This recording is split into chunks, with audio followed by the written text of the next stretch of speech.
What's going on, Buff Nation? Colorado Buffaloes fans, Big 12 fans, what up with you? I hope all is well. All of my bandwagon buffs that are out there, I say salute, salute. It is Friday night, 7 p.m. on the East Coast. Welcome to the TLP Live Show. Guys, I am your host, Harry Billion. That is correct. Coming to you live from New York, okay? Get a rope, okay? Welcome to the conversation for Combine. I wanted to come on here on this Combine weekend because for some, you know what I'm saying, we talked about the Combine in 2023, in 2024. Remember when Caleb Williams and all of them, they were at the Combine. Caleb was he was like, man, I ain't going to do nothing, man. I'm just going to do my medical, do my interviews, and I'm out of here. So we was like speculating on how many Colorado players are going to be in this Combine, how many of them, and a lot of people, had their different takes. I think we came to a conclusion that Sharitha, what's up, girl? How you doing? Hopefully, is that a girl? So, you know what I'm saying? We was like, okay, there's going to be like 8 or 9 Colorado players that actually get drafted. Was that true or was it not true? Woo! Lord, have mercy. Excuse me, please.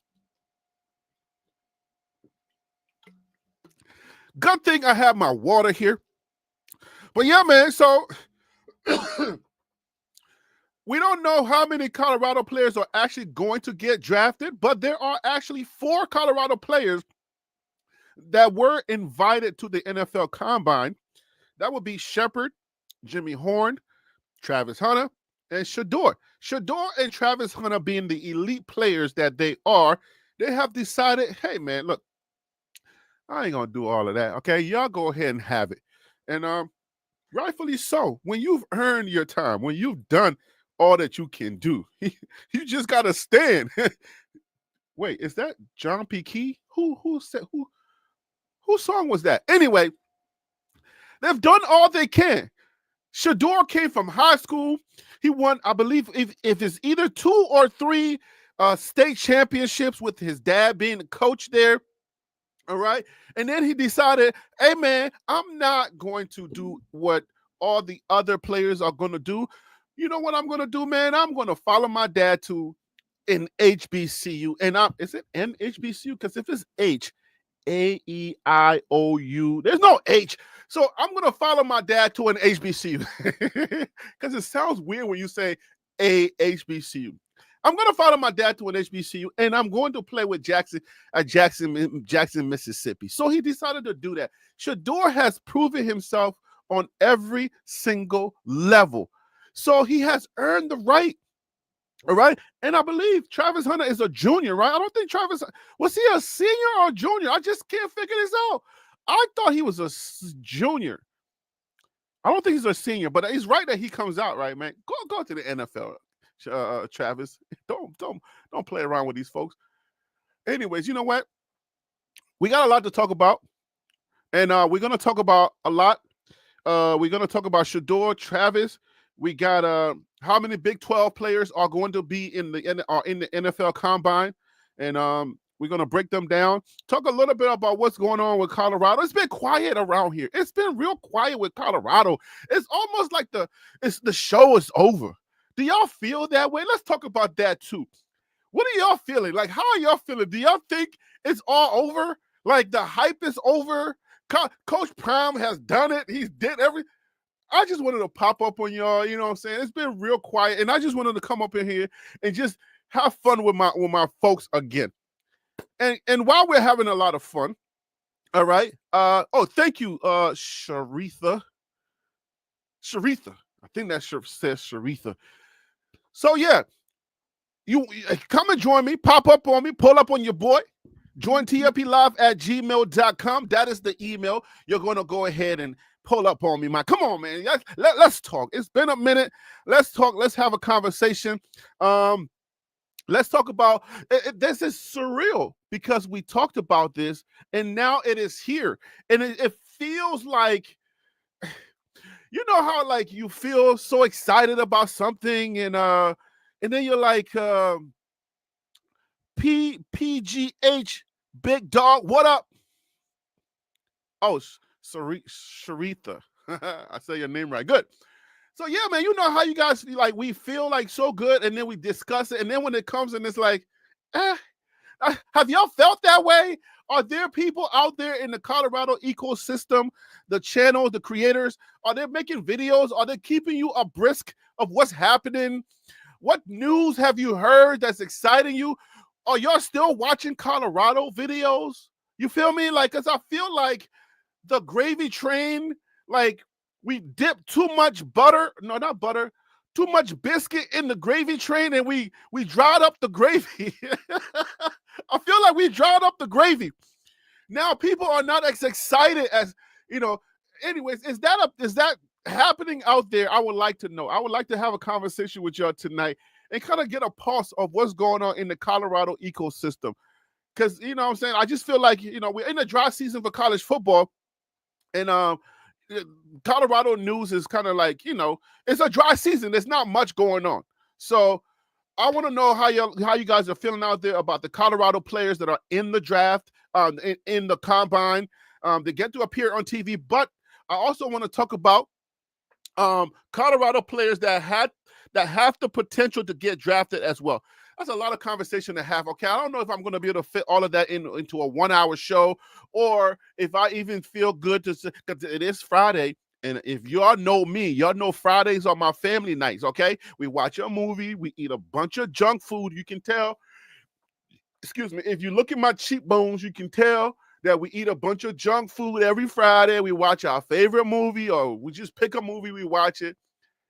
The movies I like to pick are like cartoons, like animal cartoons. I like, you know, Happy Feet and stuff like that.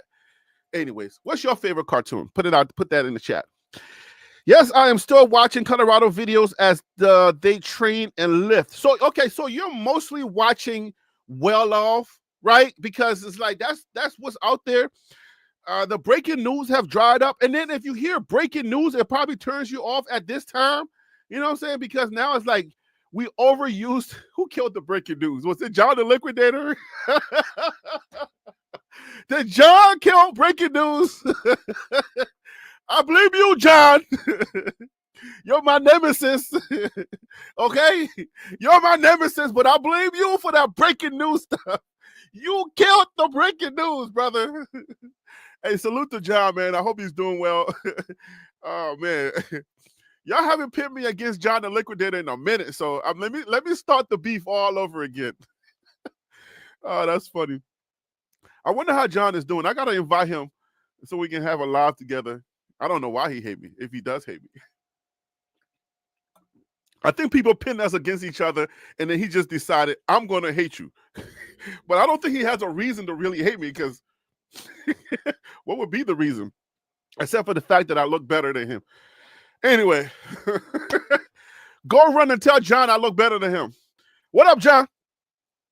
So yeah, y'all don't watch. Come on, breaking news. Like nowadays, breaking news, people don't even watch breaking news. I tried it one time and the video got like 20 views. I was like, okay, I ain't gonna try that again. They caught on. Shh, don't tell them. Anyways, join tlplive@gmail.com is the email you're gonna pull up on me, guys. It's right there on your screen. For those of you who are listening, you're in your car, you're driving, you're like, oh, Harry B is on. He's gonna run his mouth, and this drive is gonna be easy. You're welcome. Okay.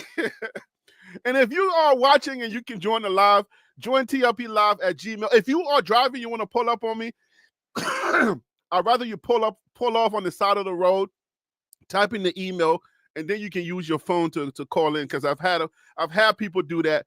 You feel me? But yeah, man, join the show. Let's talk about what's going on.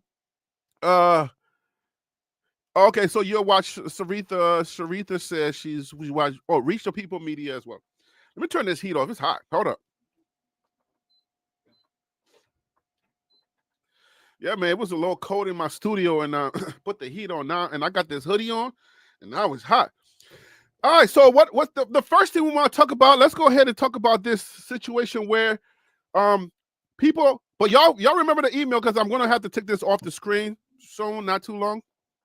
All right, I can't keep that on the screen.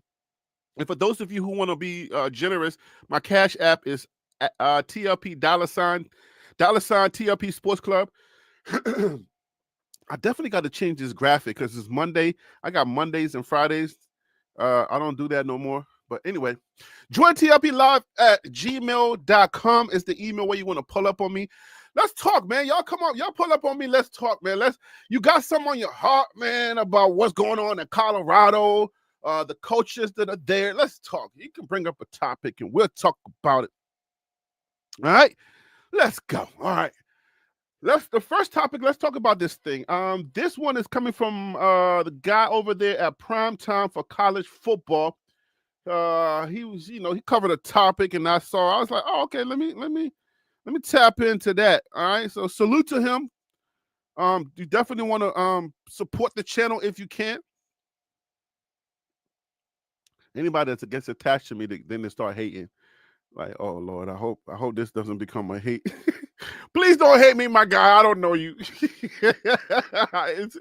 But it's easy. I'm an easy target. All right, so let's listen in, and then we can talk about this.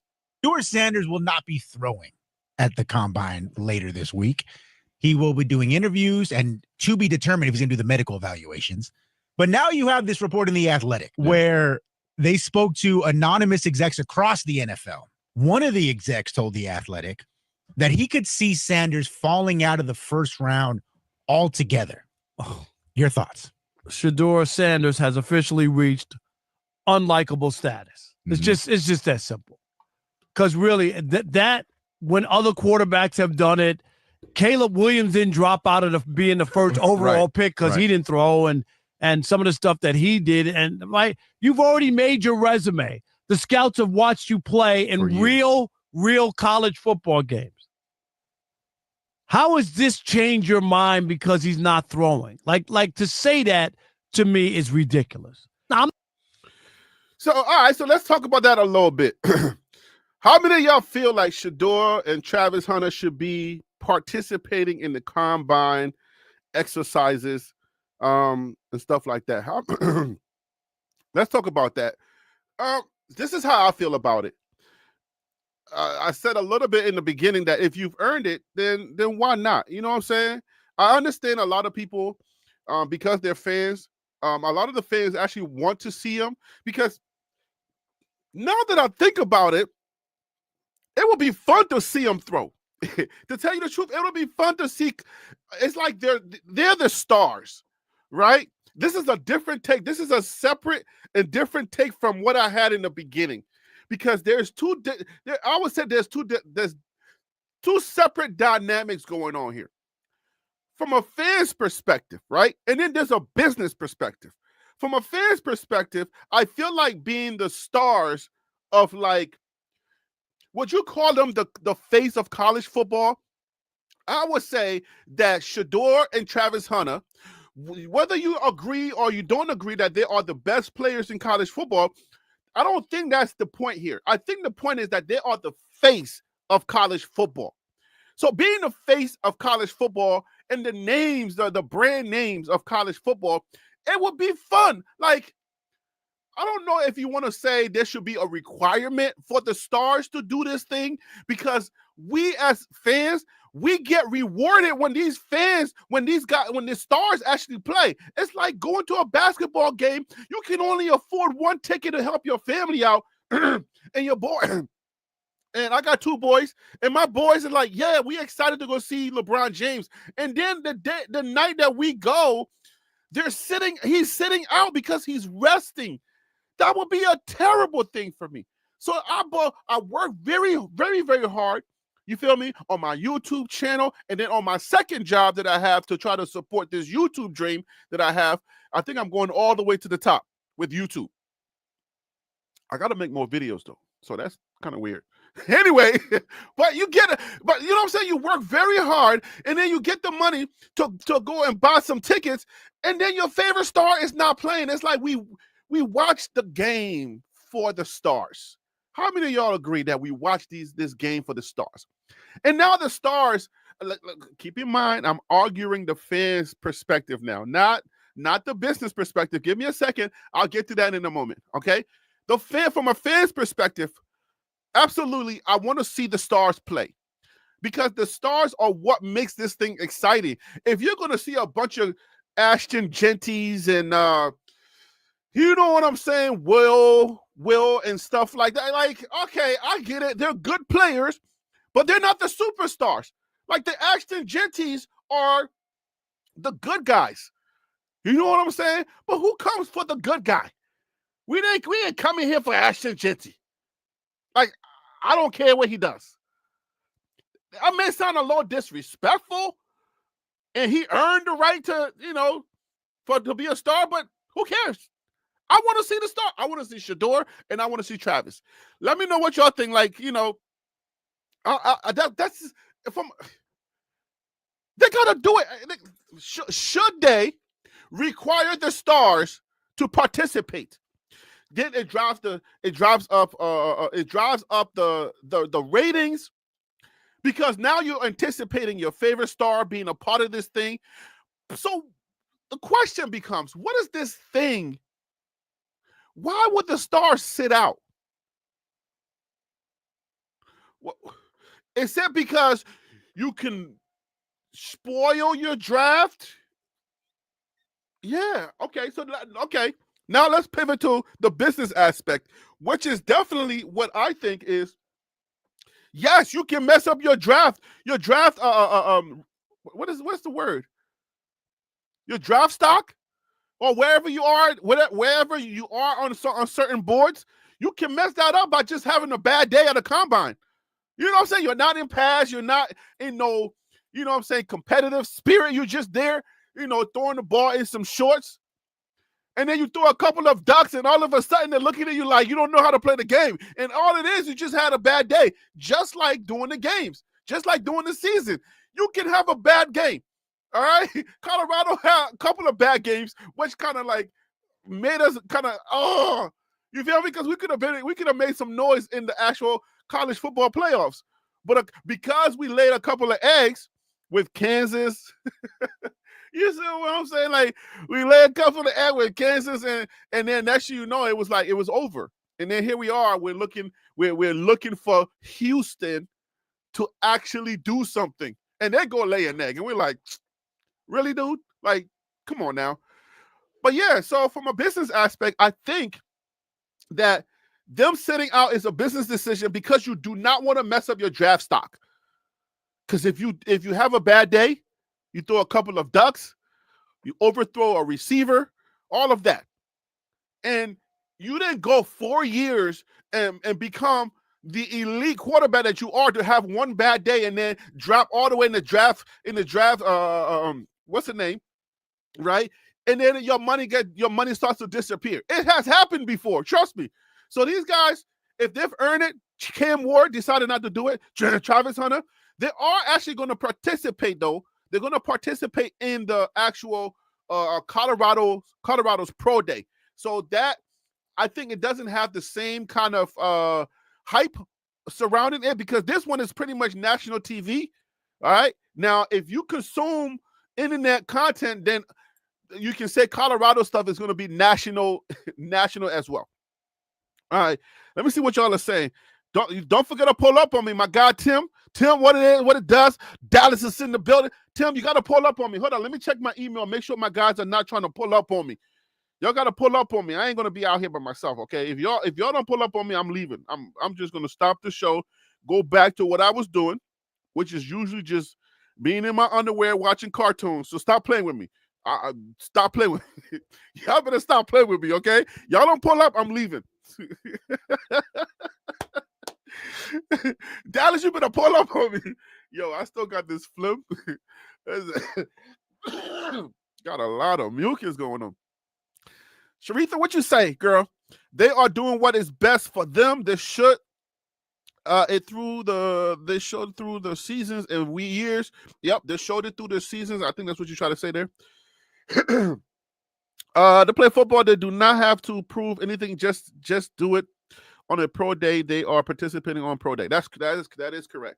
Yeah, I mean, yeah, but right now this shoulder is the fan, and the other shoulder is the businessman. the fan says, please, you got to do it, man. You do it for us. Do it for us because we want to see you on TV, like, killing it. Like, we want to see how you do, but then it'll look bad, and we'll be the same fans. I promise you, we will be the same fans saying, well, dang, that didn't go so well. Hey, that will go viral. We don't want. I don't think they want any viral clips before the NFL draft. Can you imagine? Can you imagine? Everybody's talking about how you're going to be drafted number 1, and you're going top. You're going into the top, and then you have a bad combine. We would definitely make the videos. Okay, we all got to eat out here. Hello. but yeah, that won't look bad. That would not be a good look for you. So I get it. I understand it from the business aspect, but from a fan perspective, I don't care. You got to do it. You got to do it because you're the star. First of all, from a fan's perspective now, keep in mind I'm playing two roles here. Okay. If you like that and you think you should go number 1, then you have a bad day at the combine. That's on you. You a pro. You the best of the best. Then prove it. Prove it. Don't be afraid. Yeah. Take that. Don't be afraid. Go lay an egg and see what happens. Go lay an egg and see what happened. Shoot. Oh man. DC Carson Music. What up with you, my guy? All right. Tim, where you at? I'm calling you out, Tim. Todd Smith. Oh man. Todd Smith, pull up on me. Stop playing. So how do y'all feel? How do y'all feel out there? Okay, so let's you know what? Let's pivot. Let's go over how many Big 12 players are in the NFL. Are in the NFL Combine. Let me go to the big screen. Sorry, guys. I'm going to minimize myself here. Hold on. Can I get? Okay, here we go. All right, this is Chat GPT here. You know what I'm saying? Like, this is my new assistant. I didn't realize that I can hire her. She comes for free. All right, so we obviously got Shedeur. We obviously got the Colorado players, right? Now, for the running back, we got Ty Brooks from Texas Tech, DJ from Kansas State, Ollie Gordon II, Oklahoma State, RJ Harvey from UCF. Wide receivers, we got Jaden Higgins and Jalen Noel, Iowa State, Josh Kelly from Texas Tech. Tight ends from Jalen Conyers, Texas Tech. Defensive backs, we got Malik Verdon from Iowa State. All right. So now, what does this say? For a comprehensive list of participants, detailed coverage, you can refer to the NFL, to the official NFL announcement. So NFL.com. Now, I'm not going through all of that. You know, it's also all good. All right, so the Big 12 Pro Day, and if for all of you guys who are actually keeping track of the posts that I'm posting, I am still posting, even though I haven't really gotten any big topics that I really feel like I want to do videos on, and I haven't dropped an official video in a while. Every single day, I'm posting on the site. Okay, so you can still keep up with the channel. I'm posting everything. So you should have already seen this, that the Big 12 Pro Day is scheduled to take place at the Star in Frisco from March 18th to 2021. Okay, March 18th and 21st. Okay, so and then I also posted it. You know, Shantae, what up? It's been a minute.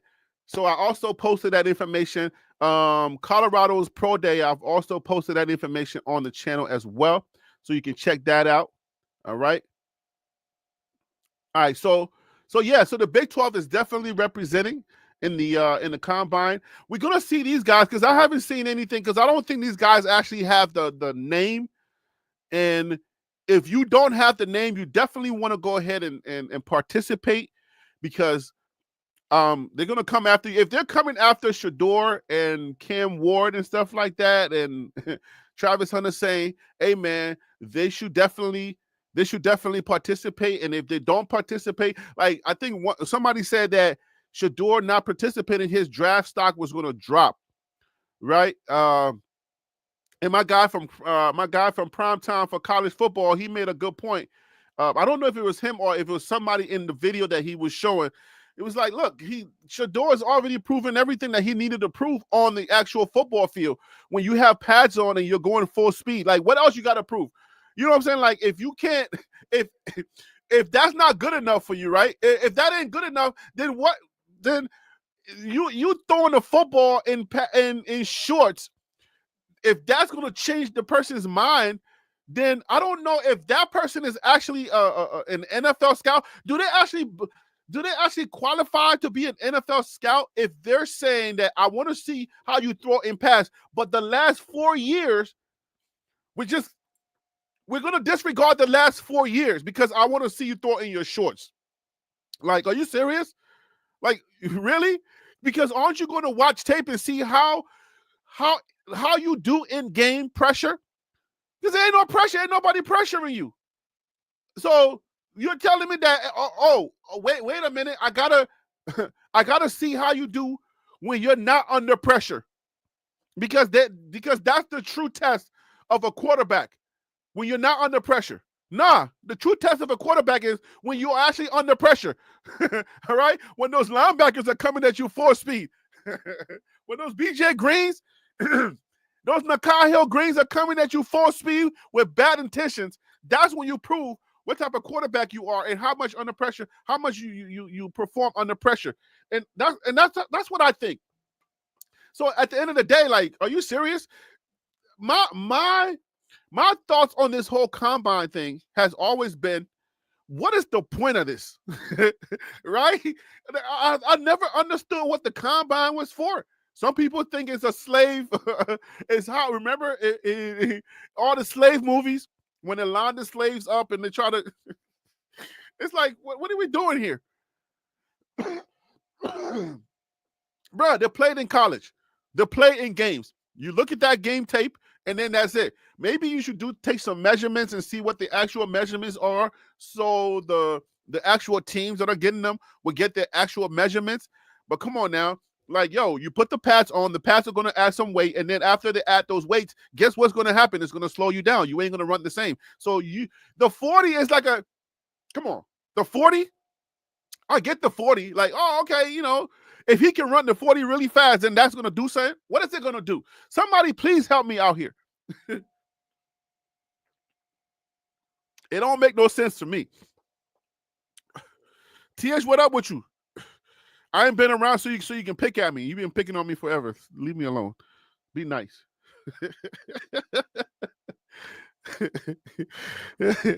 I've been hiding from you, TH. You specifically. And you shit, Chente. Oh, Lord. I ain't scared. I ain't scared of y'all. Oh, man. Hey, if y'all not going to come on here, only question is, should Shedeur really...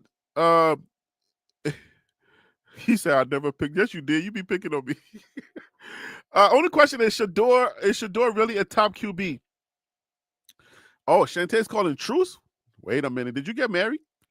I know you had a boo, but did he put a ring on it? Truce, Lord. Nah, man, I need you to stay back. Please, stay back. That's an interesting question. Is he a top QB? But I will... Why wouldn't Shedeur be a top QB? What exactly? Actually, I can give you a lot of reasons why, but I think he's going to fix those, which I don't really believe. I think his mechanics, like, dang. Is Shedeur a top QB? Let me hear some answers out there, because let me think about it a little bit. Hold on, man. Wait, where my people at? Y'all better put up on me.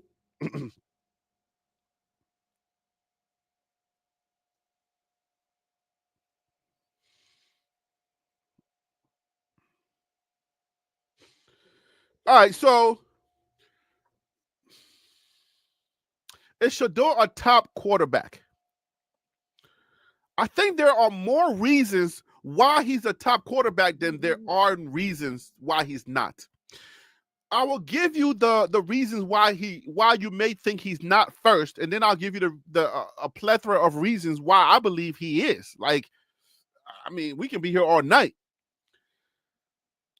One reason is, number one, he holds on to the ball too long, right? But we have to ask the question: why does Shedeur hold on to the ball too long? How many of y'all believe that Shedeur was blessed with at Jackson State and and at Colorado?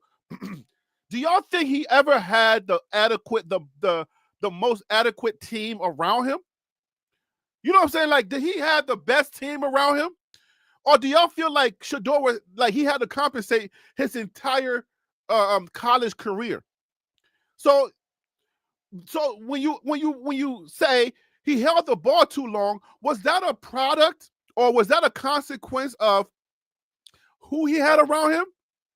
Right? Because I don't know if I can say, well, maybe Cam Ward didn't have the best teams.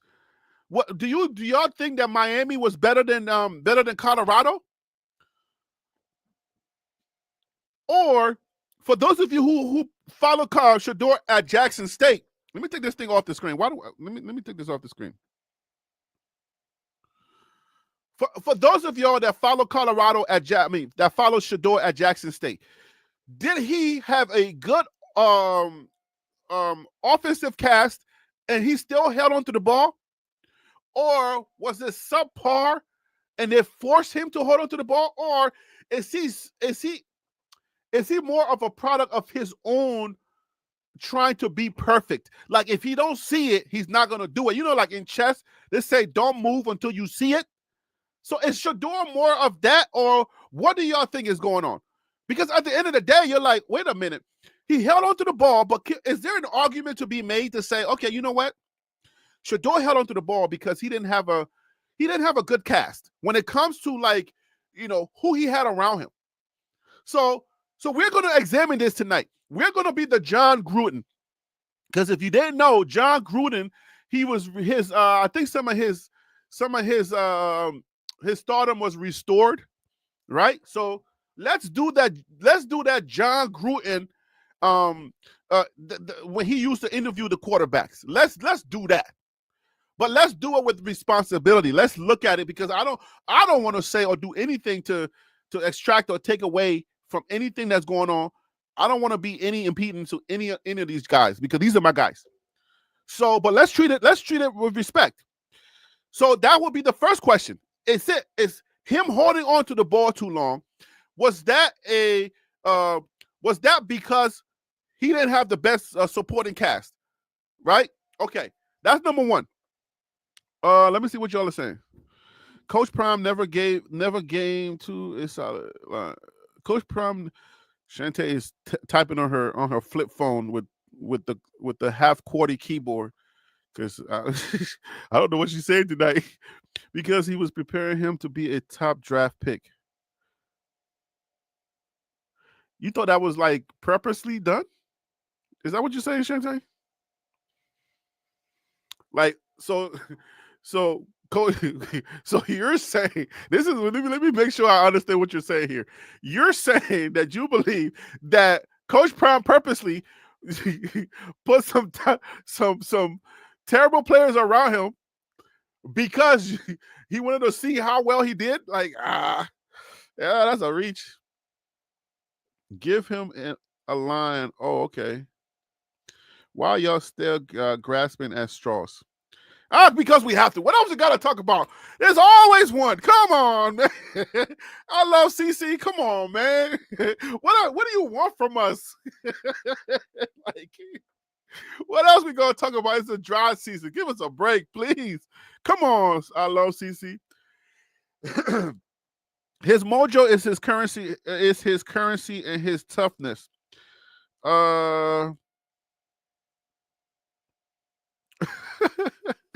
Yeah, I know. I love CC, man. Y'all hard on people, man. What else y'all want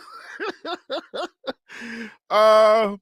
Toughness alone won't work against NFL talent. Full-grown adult with. Okay, let me ask you a question. Where does the NFL talent come from?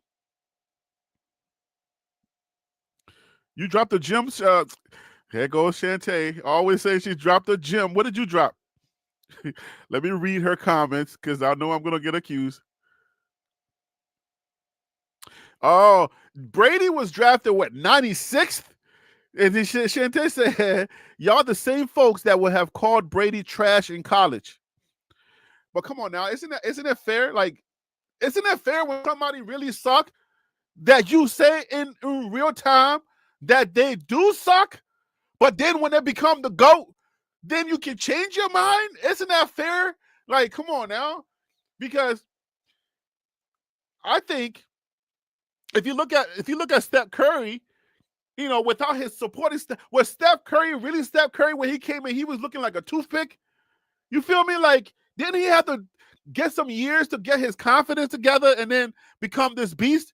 So isn't it fair to just say, yeah, man, look, he sucked, or he wouldn't have gotten drafted 96th?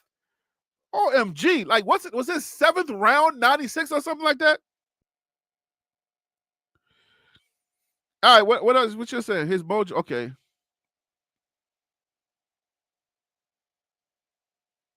Yeah, I think in real time, you have to be able to say, you can evaluate people in real time, but then change your mind once if they become good and you still saying they suck, then that like a lot of people with Colorado, right?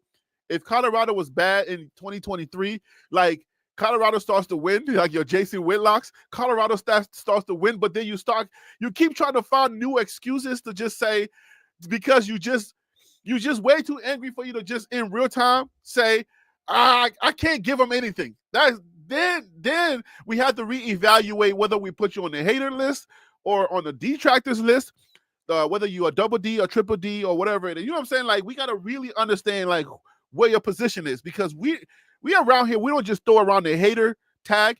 You got to really earn the haters tag, okay?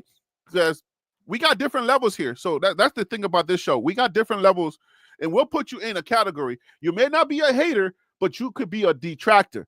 All right? And when you get in that detractors category, it can actually, there's different levels in the detractor, because you got the detractor, the double Ds, and then you got the triple D. Okay? We can break that down at a later time, but I got a guest coming on, and you know, I can finally get somebody to help me talk this thing out. Feels so real, man. My guy, it's been a long time. How you doing, my guy? What's up with you, man? Hey, peace and blessings, man. It's been a long time, man. Like I said, you don't know the strings I had to pull to make this happen, man. So I'm just happy to be on and chat with you for a little bit, man. It's been a minute. Man, I appreciate you pulling those strings, and I hope those strings are tight strings and that don't break too easily, because you know if the baby starts crying, that string can be broken quick. Hey, what the Bible say about 3 chords? You know what I'm saying? Three strands or whatever. You know what I'm saying? So we got it tied tight right now. Okay, good. Those strings are tight. All right. So is that fair? Okay, so I don't know if it was Shantae or if it was TH. Is that fair to judge people in real time when they are not at their best? You feel me? And then later on, if they become the GOAT or as they get better, especially when you look at Tom Brady, who was drafted 96. I don't know if it was the 7th round. I don't know what round, but I just remember the number 96. So it was a late round. Very late round. I look at it like this. I think people need to receive information as it comes to us. So when it comes to judging what a football player or athlete or singer or whatever will be, you just got to use the information provided to you. So at the moment when we saw Tom Brady, we didn't think he was going to be what he was going to be. And I think it's also fair to say that Tom Brady may not have been what he was going to be without the system he was in. So anybody that didn't think Tom Brady was going to be a 5-time, 6-time Super Bowl champion, I think they were well within their rights to feel that way. Obviously, as time changes and we have more information, that's when we need to update and adapt the information that we've received, and then say, okay, maybe this person can be X, Y, Z. So if somebody thinks somebody is a bum based off of their college career, I don't fault them for that, but I also have a lot of respect for people to have the foresight to say, hey, just because this person wasn't that good in college, he or she has the tools to be successful on the next level in whatever professional career they have.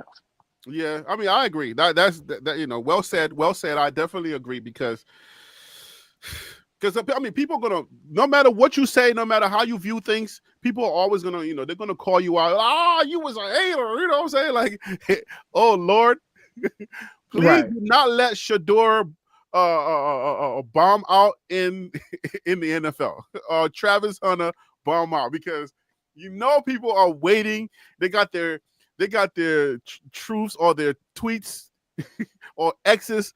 They already got it pre-typed and waiting to go, and they haven't even played a down in the NFL. So they're ready to go.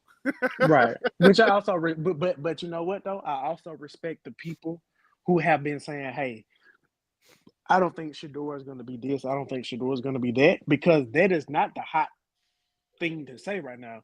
The hot thing to say is that he's going to be either the first or the second quarterback drafted in the NFL draft this year.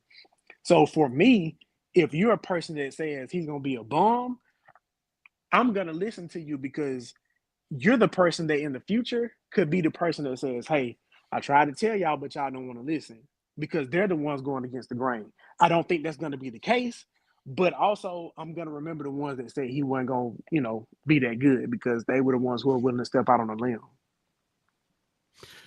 So I think TH posted a question. Is Shedeur a top quarterback? I gave a couple of reasons why I feel like maybe why some people may not think he's a top quarterback. I think I ended on the fact that, okay, so one was he holds the ball too long. So it's mostly some of his mechanics need to be updated. But then obviously there's a plethora of reasons. There's 1,000 reasons why I believe he's a top quarterback. His poise, his maturity, his accuracy, the fact that the Achilles heel, the fact that he's so mature and he takes his time, he's not rushed, nobody can rush him. Those are the things that makes him a top quarterback in my thoughts, and that's what I think. What do you think? Do you think that he's a top quarterback, and if so, why? And if not, give me a reason. I think based off of the draft class that we have in front of us, I think Shiloh Sanders is definitely a top quarterback. Depending on which year a quarterback comes out, that usually determines how hot of a commodity they are. But I think within the confines of this year, I think he definitely is a top one or top two quarterback. And the reason why I say it is because I think he has really good poise in the pocket. I feel like he makes really good decisions with the ball. He doesn't turn the ball over a lot. I think he has a distinct advantage when it comes to nepotism in a good way for the Black community. He has Deion Sanders as his father, and he has access to all those other gold jackets and other guys that can think in a different way than other quarterbacks can think. So I think all those things add up for him to be successful at the next level. I'm not going to talk about any detractors because that's not what you brought up, but those are the reasons why I think he's a top quarterback in this draft. Well, Shantae says we're haters, so 2 out of 2 on the panels are haters, and it's just me and you right now. Right? I don't know. So, I don't know why they would say that. I don't know why they would say that. So I'm just let's lean into that real quick. Let's lean into a hater. Like if you were a hater, right? Somebody, I think, where did I get that from? Somebody was just telling me something. Oh yeah, it was my wife. Okay. So my wife, like, you might want I don't pay no attention to her. Who cares? Anyway, I'm joking. She's my roommate. Right. Dude, I miss our times talking. I promise you, man. I get it. Yo.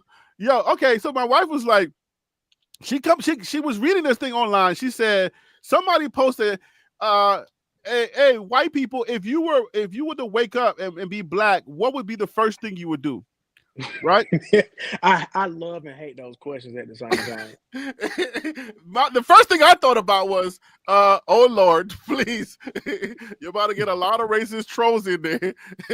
Right. I was like, oh Lord, but for the most part, they were positive. So in that same light, if you were a Shedeur hater, what are some of the traits that you just can't stand about him? Because if Chantel said we're haters, if you were a hater, I know you're not a hater, and I'm not a hater either. I just tell the truth. I think it would be some of the braggioso parts about him, you know what I'm saying, throwing up the wrist, you know what I'm saying, showing the watch, him trying to rap. I think a lot of GMs may have an issue with that because they want somebody who is quote unquote only focused on football. I would say maybe he holds on to the ball too long because he doesn't want to hurt his QBR. And it's not because he wants to make the right decision. It's because he wants to protect his stats. I think a hater could say that. But those are the things that come to mind. But I mean, that's not how I try to operate. So I don't necessarily feel that way wholeheartedly about him. Yeah. So I mean, if I was a hater, let me see the hardest thing I would come out for. I would say. Oh, you know what? I'm sorry. Real quick. Yeah. Dig into your haters bag. Like go in there. So I don't know if you remember this, but a while back, Colin Cowherd, he had an issue when quarterbacks will wear their hats backwards. And so when Shedeur was at the combine or at the combine now, he had his hat on backwards when it's on the thumbnail. His press conference. Yeah. So I'm saying, like, okay, so it's like, are you a businessman because you cut your hair? Wait. Are you digging into your haters bag right now? I just want to make sure that this is not Phil. Yeah. No. I'm saying, but think about it. Before the season started, he said he cut his hair because it was a business year. But now you show up to the combine, which is ultimately like the biggest business, the biggest business meeting.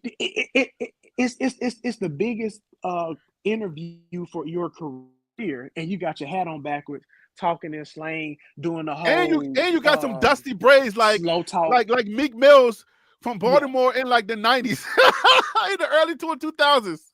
Yeah, you got the. Okay, you know so what? I'm trying. Is that the best you got for as a hater? I mean, the dusty braids. You said not me.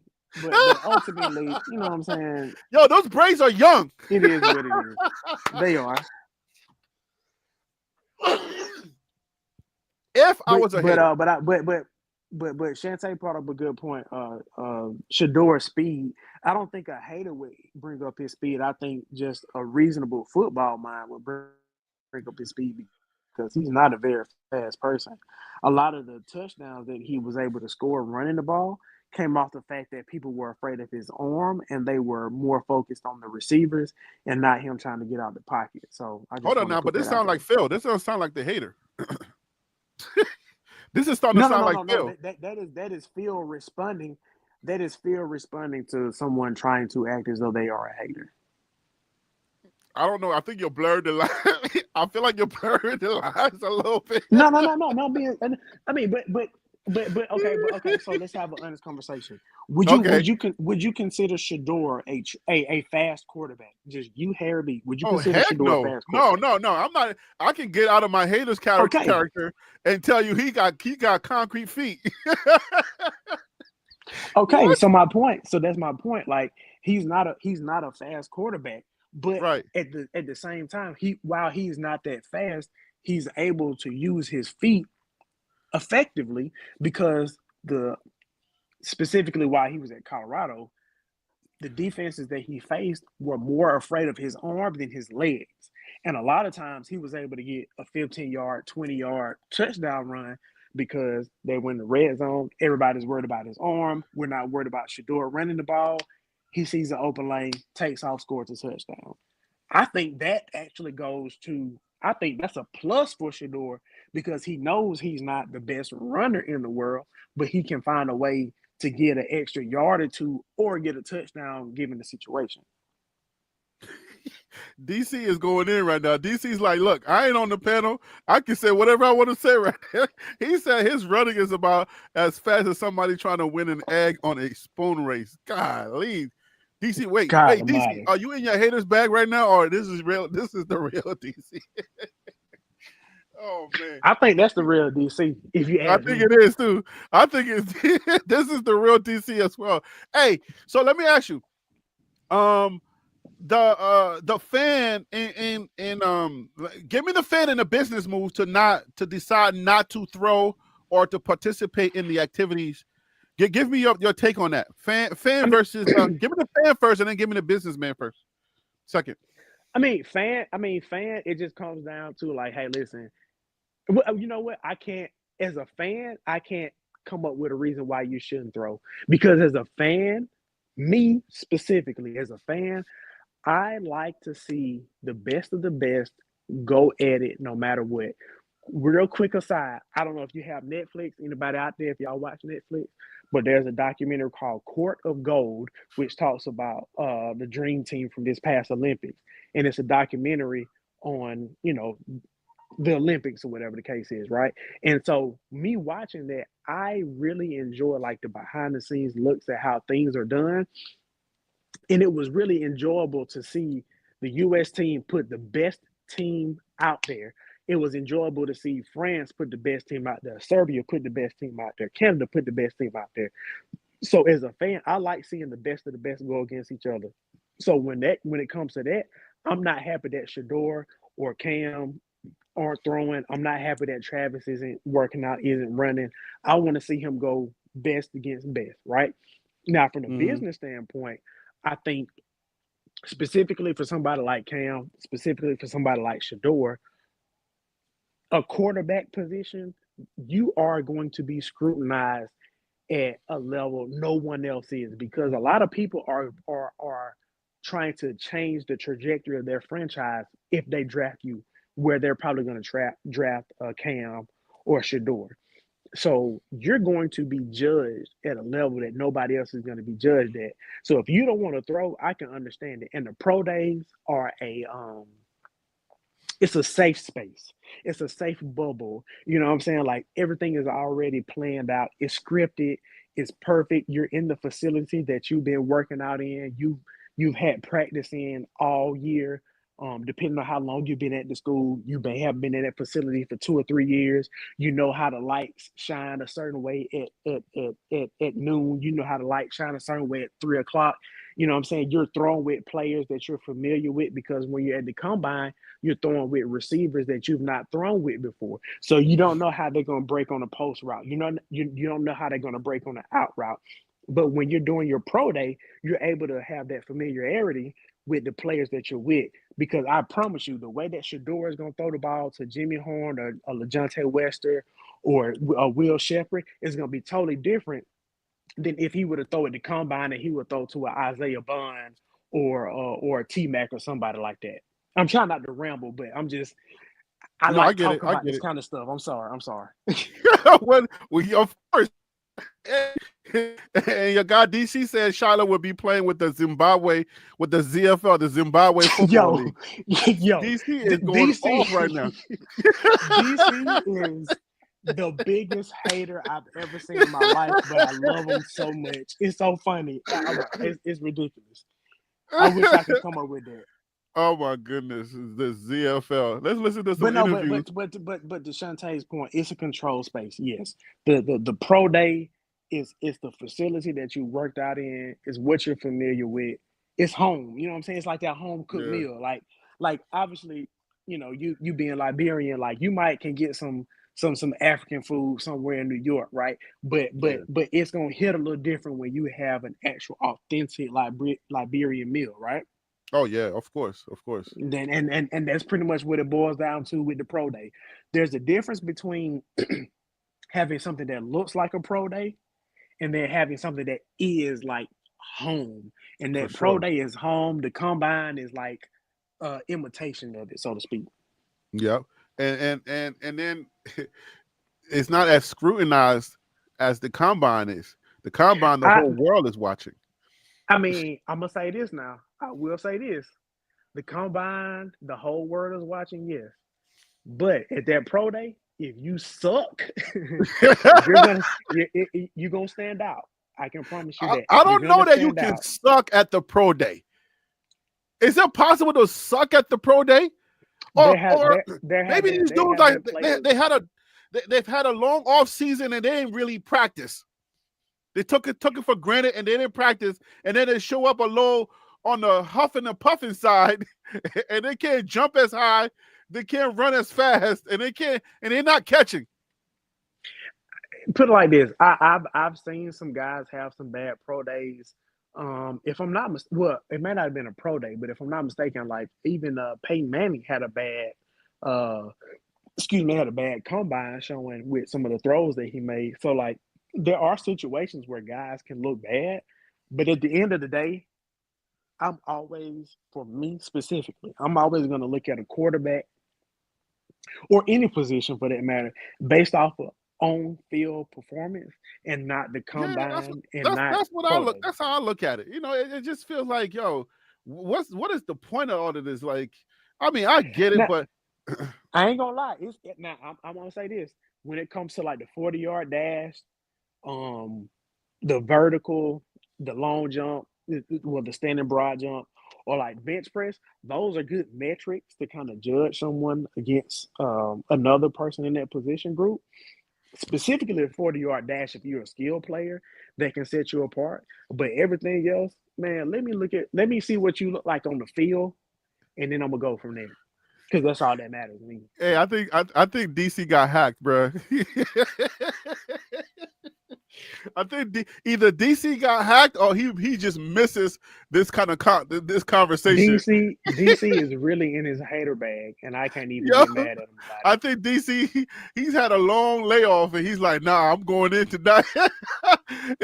Lena did not sign the Travis Hunter's permission slip, and that's why he ain't running. That DC, I don't know what you on right now, homie. No, DC, look. Leanna she probably on the sideline holding hands with him while he watched the other cornerbacks run. No, but Yo, to Shantae's question, I think Travis will run at the very least though. Oh, I think he'll run like a 4.4. I think he's faster than 4.5. I think he'll run a 4.4 or sub 4.4 actually. all right, so let me give credit to this to the guy. Yo, guy, what is? Did you say Gucci? Is this Gucci or Gucci? Gucce? Is that Gucci or Gucci? We're gonna go with Gucci. Yeah, unless he's Nigerian, then like they have that stew called igusi. I don't know, maybe. But Never heard of it. the crazy thing. This is a crazy real quick. Son is killing it on Twitter or X, but he's not. He ain't putting that energy into his YouTube channel because he only got a 1.6K subscribers. But on he be getting quoted by like ESPN on his Twitter. Yeah, I don't understand how some of the social media stuff works with influencers these days. Because like, one page, your YouTube page will have X amount of followers, and then you go to Instagram or TikTok, and it's like they don't have nobody on there. So I don't understand it. Yeah, right. Yeah, because I guess the platforms are different. There are TikTok people that don't really do YouTube shorts. You feel me? Mm-hmm. So it's like a whole nother world. Whenever you go to you go to different platforms, it's like a whole nother world. I don't have TikTok. I'm not on Facebook. I barely tweet. So all my stuff is on YouTube because I know that's where my partnership is and that's where I make my money. So I'm not wasting energy on another Just platform. give me my money. That's Yeah, all what you're about to say. Just give me my money. Let's listen to some of these interviews. I'm sorry. It's Let's been a listen long to day. some of these interviews. Let's see what they say. I'll pause it and then we'll talk about it as they come in. All right, copy that. Just express yourself and shit. So I make it truly for fun. I don't make it. Oh Lord, this is somebody in the back. I thought this was a professional one. Oh Lord. Oh, this is Gary Woelfel. So you might want to do this without sharing the screen, but if you just type in NFL Combine on Twitter, you'll be able to find something that's associated with Colorado just based off I'm sure what your algorithm looks like. So I would suggest you probably do that. And I'm Shantae gonna do said sub 4.4 for Travis. No way. I actually think he's that fast. I mean, I could be wrong. We'll see. But I think he's fast enough to run a 4.4. And that's not even me trying to not be a hater. That's just me being honest. I think Travis is. I think he's a lot faster than people are willing to give him credit for. I'll put it that way. You think Jimmy Horn's gonna kill it? Jimmy Horn, I don't know. Now Jimmy Horn, I think Jimmy Horn got burners. Well, yo, what if he kills it at a 4.1? Okay, wait a minute now. Okay, Xavier Worthy ran a 4.22 last year, I think. Wait, he didn't do a 4.1? I thought it was 4.1. No, it was a 4.22. Oh, okay. So what if he does a 4.2? If Jimmy Horn runs a 4.2, whatever round he was projected to be drafted at, I think that would bump him up one round. So if he was projected to be at the 4th round, he would go to 3rd round, is what I would say. But I remind folks. I want to point out real quick. Let me just remind folks, you can call into the show, guys. Join TLP Live at gmail.com. I'm gonna put it on the screen right there, real quick. You can call into the show. You can join the conversation. Join TLP Live at gmail.com. You email me. I send you the link. You come on to the show. We talk. We chat it up. One more hour. We got one more hour left, and then I'm up out of here. So join the show. Join TLP Live at gmail.com. If you want to write it down and call in at a different time, we can do that, but I'm taking this off the screen. Go ahead with your thoughts. I don't know where I left off. I'm sorry, but I just shared. I think we're just talking about Jimmy Horn. Oh yeah, so Jimmy Horn. Yeah, Jimmy Horn can run a blazing speed. I think that would definitely bump up his draft stock.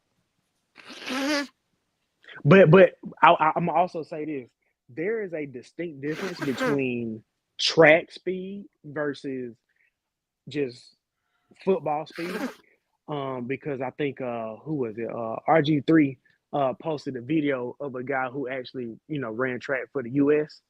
and he ran the 40, and his sub time, like his 10-yard time, was like so much faster than anybody else that had ran it. He ran like a 4.140, and the fastest time in the 40 for the NFL draft or combine was 4.2.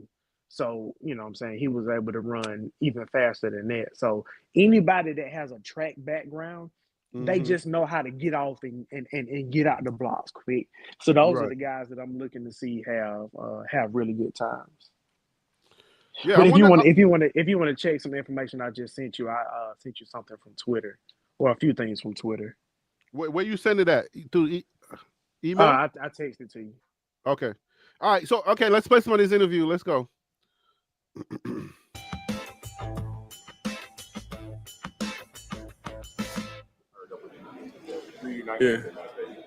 Yeah. Tom Brady, he's an all-time great. Being able to have that resource, being able to have that person I'm able to talk to and call whenever I'm having questions about. So those are the dusty braids. That's the dusty braids and the backwards hat. What was this get up? Why are we looking like a 90s kid right now? Like a 90s hip hop throwback with what are those pearls he got on? No, those are diamonds. No, don't hate now. Those are diamonds. Those are real things now. Those are real things around his neck. I just don't like how he mumble. He sounds like a how can you hit with pearls? You can't. Pearls is actual thing, right? Well, what they say, you can't hate when you can't get in the club, right? Hey, I ain't never heard that. Okay, so yeah, I mean, I don't know. This is like this feels like a 90s baby. You know what I'm saying? Like he got that throwback thing going on. He's clean looking. I like it. He's a very handsome young man. I like it, man. I don't know. I don't have a problem with it. Look, I don't have no problem with it. I like it. This though. What was the decision to go like that though? Like I wonder what went into the decision, because these dudes are very methodical, right? I'm gonna say two things. The hat could have been a little bit more form fitting, and I think the reason why you think like a fitted, because this is a Velcro on, because you know how you have the snapbacks. This is not a snapback. This is a Velcro one. Yeah, he could have adjusted it. Yeah, that's no, but you got to have it bigger because this is more New York. There's nothing New York about Shedeur. No, I'm not saying. I ain't Respectfully. saying he know. I'm just saying the hat. It's gotta be loose for it to be New York. So Who is the hat, Big Bro? huh? Shantae said he's paying homage to Big Bro. Who is Big Bro? It's not Brady. You mean like his big brother, like No, Bucky? Shantae said maybe he's paying homage to his Big Bro. I'm just trying to figure out who Big Bro is. Oh, And that's Shiloh. not me. Because Shiloh. This is that a how Shiloh fit. Is this how Shiloh wears his hat? Because I don't know. Maybe. If mockery is the biggest form of flattery, I wouldn't want to try to mock Shiloh because he's not going to get drafted. Yo, Lee. Stop it, yo. Leave Shiloh alone, yo. Like Look, Shiloh needs to no, just you go ahead want- and go into you coaching want- and be through with it. no. You want to imitate Shiloh because then the question may come up. Oh, your look. Where does it come from? Then you say Shiloh, so that way you keep him in the conversation. You know what I'm saying? Because he's gonna get invites. Come on now, Shiloh is good. Well, I don't understand what the thing is. He's not Because he's a that silly good. dude, or what is it about Shiloh He's just not that good comparatively speaking, and it's okay with that. And we just need to be honest about that. Let's go Some a little guys bit are into just that. not going to. All Some guys right, are just all right. not going to be Okay, drafted. you know what, Phil? Let's spend at least 5 minutes on this. Let's treat it with 5 minutes. Okay, so we're Shiloh, going to have a. if we I- look I at the wanna- Big I wanna 12, make sure real quick. who we're is gonna have better? We're Hold going on, to have go a ahead. good faith conversation. We're Yeah, going to have a good no. faith This is conversation, a or we're good going to be faith. silly. All right, hold on. Let me. I don't know if you can put your video on so we can see your face, but if you can, that's fine. All right, hold on. Let me put a shirt on real quick. Yeah. Put a shirt on. Put your video on. Let me see. If we're gonna have this conversation, I want to see your face. I want to see you serious. All right. All right.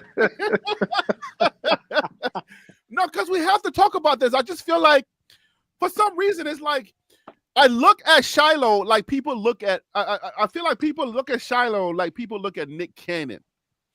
Like he's an executive. He has a lot of things, but he just. Some reason he doesn't have the riz, right? Like he ain't got the riz, so he would never be part of the cool kids. But he's the best.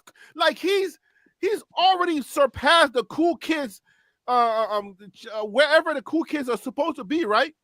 Mhm. But Shiloh does. I mean, but Nick Cannon would never be. He would never have enough riz to be part of to be at the cool kids table.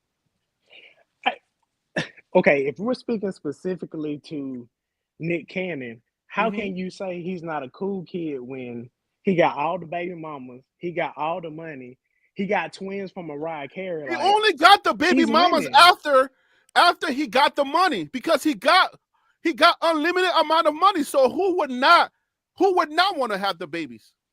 But doesn't it take a certain amount of something to get that money? Because like he didn't just fall into it. But where do we he's argue not the Donald cool Trump. kids table? In high school and in college or in society? Do you think like Nick Cannon has all these shows, right? Mhm. And I know we're going off topic a little bit, but we're Yeah. going down this road to make a point for Shiloh. Okay. But if you think about Nick Cannon, I feel like he's not like the riz is not there because hip hop doesn't accept him. Hip hop does not accept him. So he can be. I don't know, man. I don't know. Hip hop don't accept.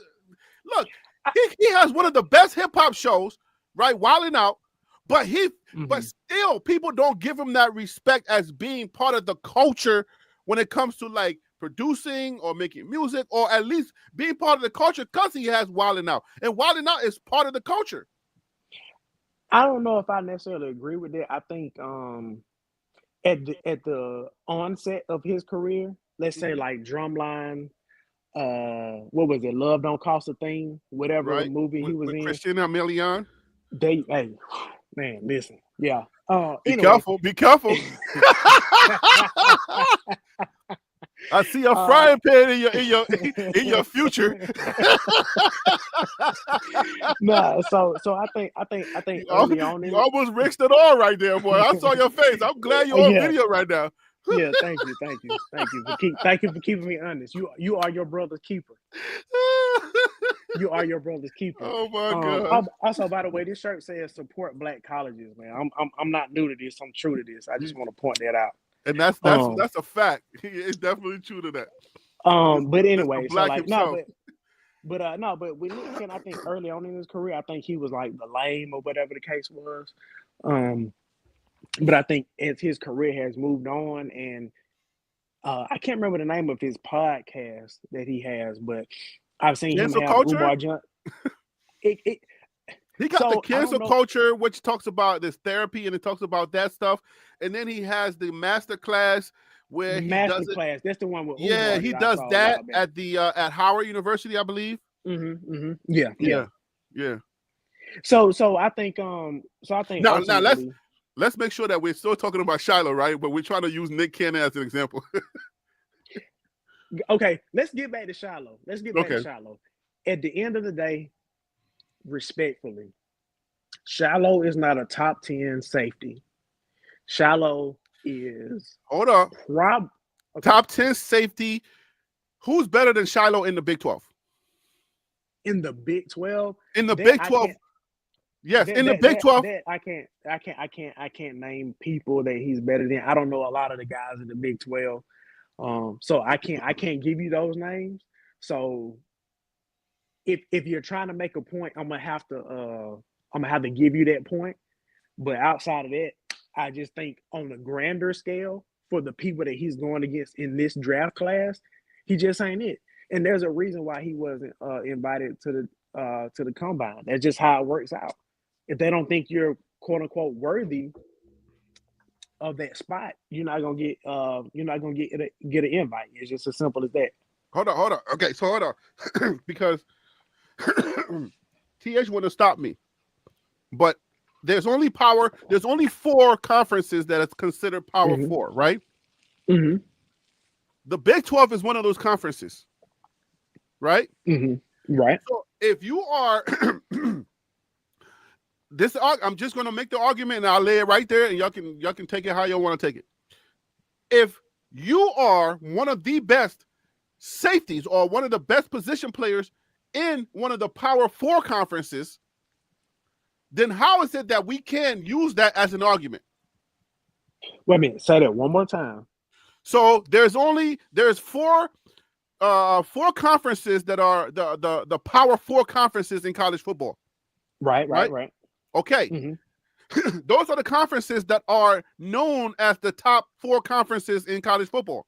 The top Correct. 4 because of money, right? Correct. So if you get into the Power 4 and you happen to be one of the best safeties or at your position, you are one of the best at your position in your conference, should you not be considered as one of the guys that are considered for the NFL? No. Right, break it down. Because think about it like this. You talking about Power 4, right? Mm-hmm. Let's say hypothetically, the top 8 safeties play in the Big 10. Then the remaining 2 are in the SEC. And then you have the 11 through 15 in the ACC. Okay. And then you got Shiloh, who might be the best in the Big 12. It's not about him being the best in the conference. When we're talking about the draft, we're talking about overall. And unfortunately, I have to side with TH because he is true. Caleb Downs is 100 times better than Shiloh Sanders is. Like, if you want to look at a true safety that is just like transcendent, like that is a guy that you want your safety to be like. Caleb Downs, he was at Alabama for 1 year, then he went to Ohio State. That's the guy that you want to look at when you're looking at safeties. And Shiloh is nowhere near as good as he is. And to TH's point, Shiloh doesn't wrap up when he tackles. It's all about the big hit. It's all about the shoulder. It's never about wrapping up. And I think his inability to evolve as a tackler is what's caused him to not get invited to the combine. Okay, but just like Shedeur, with the mechanics that he has to work on, right? Mhm. If we were to take Shiloh's game and break it down, his tracking of the ball, the ability to be able to track, to find the ball, we can find a whole lot more positives for his game than negatives for his game. The biggest thing we can take away from Shiloh's game is the prayer. All right, we all going to always highlight the prayer. But right? I want to remind you. But I want to remind you, when it comes to the draft, you're not comparing him to The Big 12. Him. You're not comparing him to how good you think he is or how good he could be. You're comparing him to the rest of the nation. You're comparing him to the rest of the safeties that are coming out in the NFL draft. And if he just doesn't cut the mustard, he doesn't cut the mustard. I'm not about merit-based systems. We don't believe in DEI when it comes to drafting college football players. We want the best of the best. We're not here Wait. somebody. How did you throw? Wait, how you throwing DEI? I was wondering. I thought you were gonna let it slide. For there to be DEI, there has to be somebody that's crippled, somebody that's LGBT. Put it like this. Let me ask you a serious question. Okay. Is he better than Cooper DeJean, the safety that played for the Eagles? For the Eagles? Yeah, he's an excellent white. He's a type of white that y'all want Charlie Offerdahl to be, but he can't be. So I don't know. Shiloh's, You talking about, okay, so the safety that played in the Super Bowl? Mm-hmm. Is he better than him? But the question, does he have to be better than him? He doesn't have to be better than him, but my point is, like, those. So are you're things comparing. You're just at. saying because he's white. That's diabolical. What are you doing right now? Cooper's a bad dude. Are you making your Cooper's DEI point here? No, but Cooper's legit. But my point is, like, when you look at elite safeties and you look at elite defensive backs, mm-hmm. if you take Shiloh's ability to be a hard hitter, headache gang CEO, mm-hmm. once you remove that, I don't know how much faith I have in Shiloh to be a I won't say transcendent player, but I don't know how much faith I'll have in him to be a change agent for my team. Let me pose this to you, mm-hmm. and to the chat. If you are a GM, if you take Shiloh's tape and his pluses compared to his minuses, do you think he's a serviceable player that you will invite to training and then find a way to play him because you know he can play the game? I know Shiloh can play the game. Shiloh tracks ball better than a whole lot of people in the NFL. The way he tracks the ball, sheesh. Here's my thing. GMs don't want to have to draft you or sign you to find a way for you to get on the field. No. That's not what I'm saying. Okay. I'm saying it's not like you're trying to give him a handout. I'm saying no. I didn't take it that way. He has the abilities. He can play the game. Like, okay, let's list Shiloh's let's list Shiloh's pluses, right? Real quick. You do understand that GMs are not in the business of let's try to be fair and name what's good for this person, what's bad for that person. They're simply looking at who's going to be effective for my team. Right, exactly. That's what I'm doing. Okay. I'm trying to do the John Gruden interview, right? I'm trying to say, okay, let's list the pluses and the minuses. The minuses, I feel like the minuses that we talk about there are just a minimal minuses that we can plug out. If you are a Big 12 football fan, you can find a few minuses, but not too many, because Shiloh's tape and his stats precedes a lot of safeties in college football. Like, he was the #1 tackler on Colorado's team. You're talking about Colorado. He has the numbers. But okay. So hold on. Isn't he the top 24 based on the numbers? Shiloh Sanders is the top 24 safety in the nation. Okay, top 24. But now you have to think how many safeties are drafted in the NFL draft. If he's top 24, but only the top 10 go in the NFL draft, why would we expect him to be drafted, or why would we expect him to go to the NFL Combine? Just based off of what you just said, why should we expect him to go?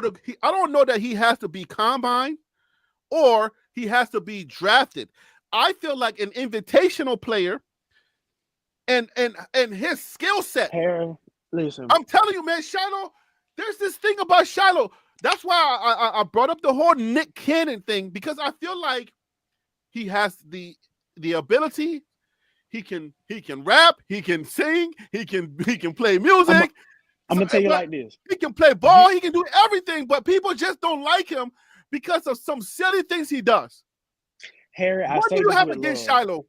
I say this. Give me his negative. Give me his negative. I say this. No. Before you say that with love, give me his negatives. Give me Shiloh's negatives. I'm gonna just tell you what TH has said. He's undersized. He's not fast enough, and got torched by decent running backs over and over again. And also the unneeded fouls that cost CU. He doesn't make the smartest decisions sometimes with the way he tackles, and because he's all about headache gang CEO, it lends itself to get penalties, and those 15-yard penalties, those personal fouls will cost a team drastically. But you need a passionate person. When you get to the NFL, guys are lazy. Guys are, I'm here now, so I'm going to take a break. You need a passionate player like Shiloh that gives you that. What was the guy from the Ravens? I forget his name. Ed Reed? Huh? No. The linebacker from the Ravens from back in the day, like he was Suggs, Ray Lewis. Thank you. Yeah. Wait a minute. No. Shiloh is don't talk about Ray Lewis. I know. It's a little. Don't do that. No, okay, just from the hating aspect. And not also, just from the Ray hitting. Lewis killed somebody in Atlanta, so we don't want to talk about that. So I'm just saying. Can we just keep it at football, just like Bill Cosby? Okay. Like, can we talk about his credits and his merits, not what he did after? Man, listen. Dr.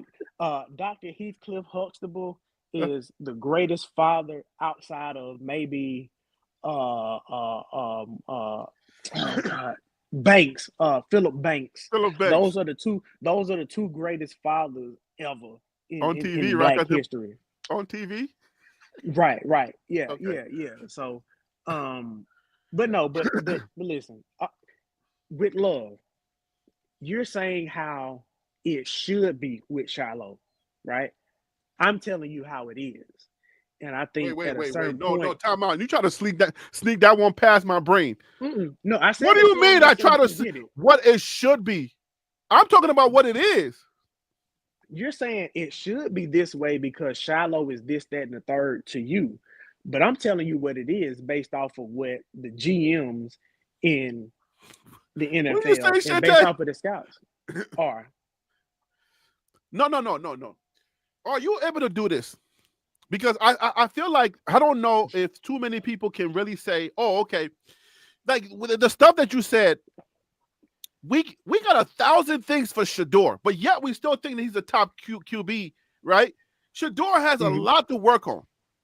Shiloh is a safety. And we cannot say Shiloh's game was not going to be way better if he was on a better team. Because you gotta also keep in mind that a lot of football is played by committee. Harry, with love, again, you're going back to what it should be. You're telling me this if he did this, if he did that. I'm telling you what it is. Based off of what the gameplay we saw on the field, he's not a top safety, Harry, and we just have to accept it. I'm sorry. The GMs in the NFL, the scouts in the NFL don't feel that way about Shiloh, and we just have to accept that for what it is. At this point, Shiloh is in control of his destiny. He is the one that can determine if he's going to make an NFL roster. He can't determine if he's going to make the combine because the combine is already happening right now. Literally, DBs are running the 40. How can he be the one to determine when Like, how can he? How can he? His tape is already on. Okay.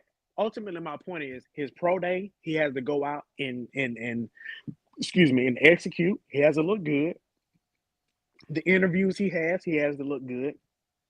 And if and when he gets drafted or he gets signed, he got to go out there and bust his butt at practice. He's going to have to earn it. And I do want to say this.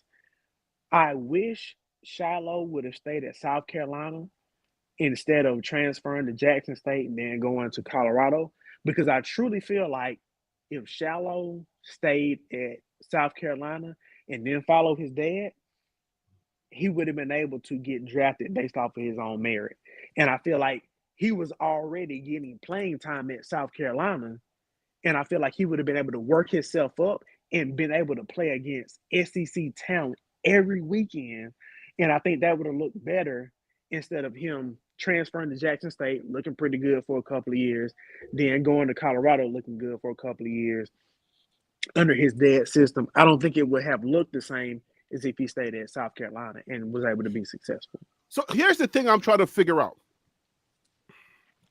If you're saying that, I'm listening. I got to step away for a second, but I'm listening. Sure.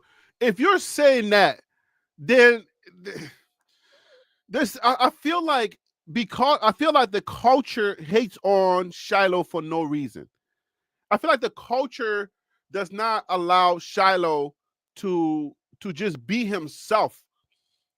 And again, I have to use the Nick Cannon example. And I can't help it but to use just Nick Cannon, because I feel like his riz is just not there for the culture to appreciate what he does and what he brings to the culture, being an executive. And Shiloh being a CEO of the Headed Gang, right? I just feel like Shiloh has something that people are not going to give him a chance.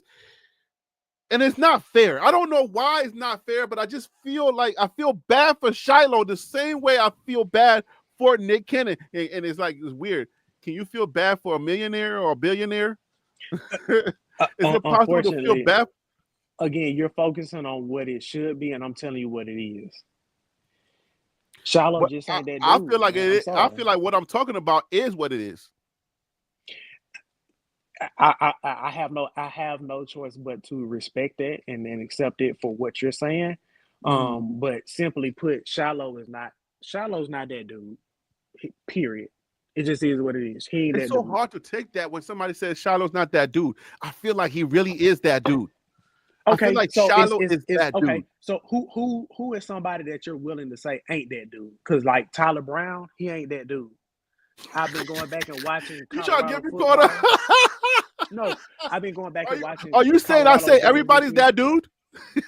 No, I want to know who ain't that dude, because like I said, me, Tyler Brown. I've been watching.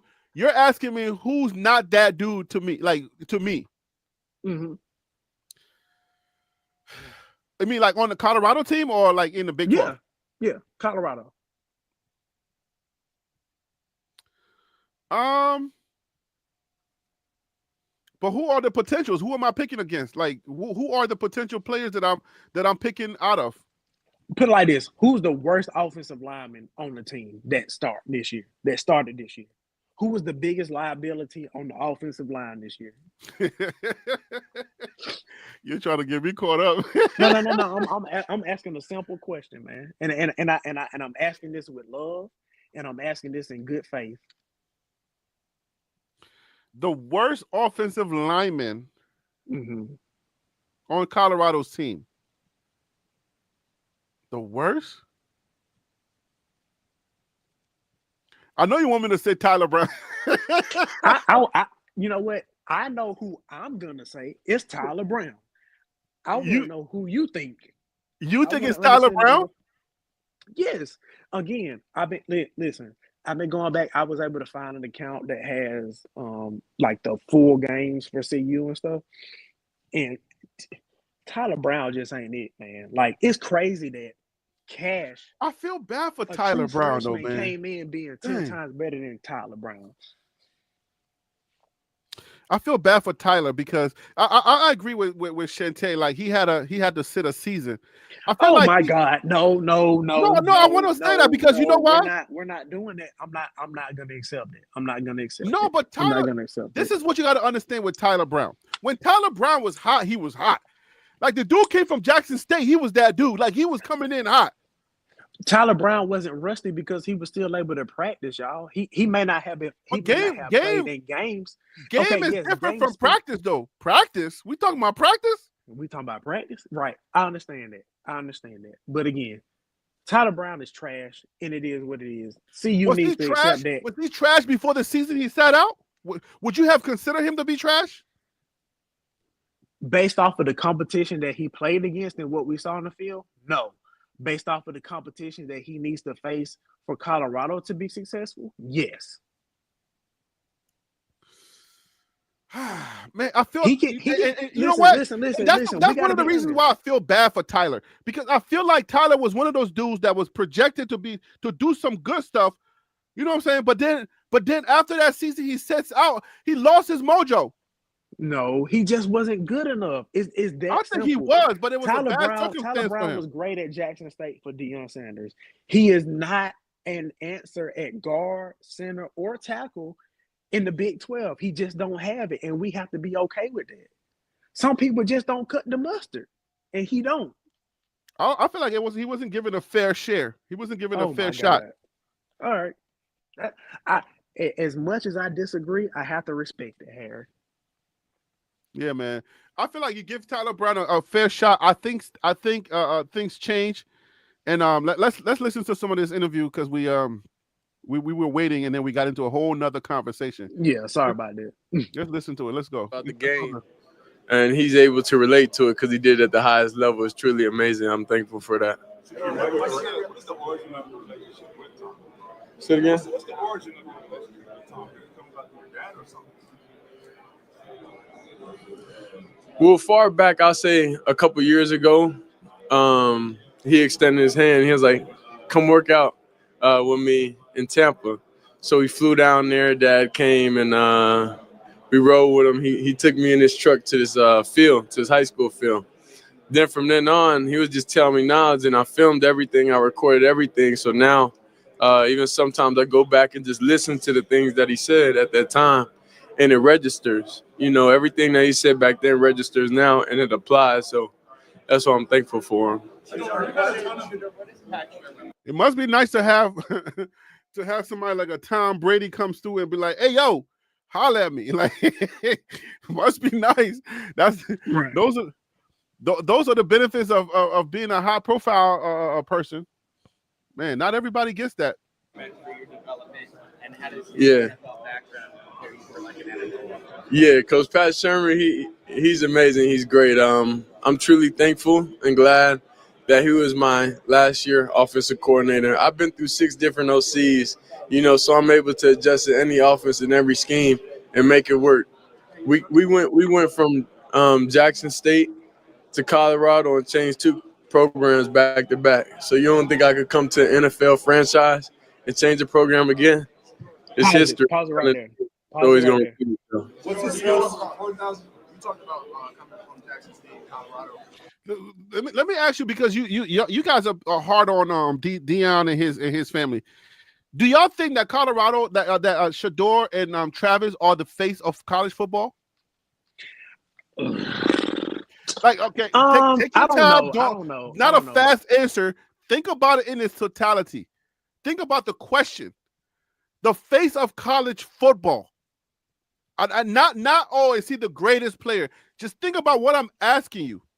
Okay, so based off of the question, I think Travis is more the face of college football, just because he was the Heisman this year. He was also able to do something that no one has been able to do. So I can understand how maybe Travis is. As far as Shiloh, I don't know. No. I didn't say anything about those Shiloh. I'm sorry. Shedeur. I said Shiloh. I'm sorry. That's my fault. I promise I'm not trying to be funny. That was maybe it was a Freudian slip. But maybe it was. Maybe it was a fraud. But I think I think Shedeur may not be the face of college football, but he is a face. He is a brand for college football. I think it's fair to say that. Why would you not put Shedeur in the face of college football category? Why would you? How can he not be? I just think it's, if I'm being honest, I think it's just easier to give it to Travis because Travis won the Heisman Trophy, and he did it playing both sides of the ball. I think what you're doing is you're talking about accolades. You're not talking about fanfare. You're not talking about draw. I don't want to keep it on accolades. I'm talking about just from the fans' perspective and from just viewership perspective, as far as like gravitational stuff, not like, oh, because he won the Heisman. You know, y'all talking about lazy legacy stuff. If we're talking about the face of college football, then I would just say it would be Nick Saban or maybe Kirby Smart. And I simply say that because we can't have like listen to what I'm saying. Listen to what I'm saying.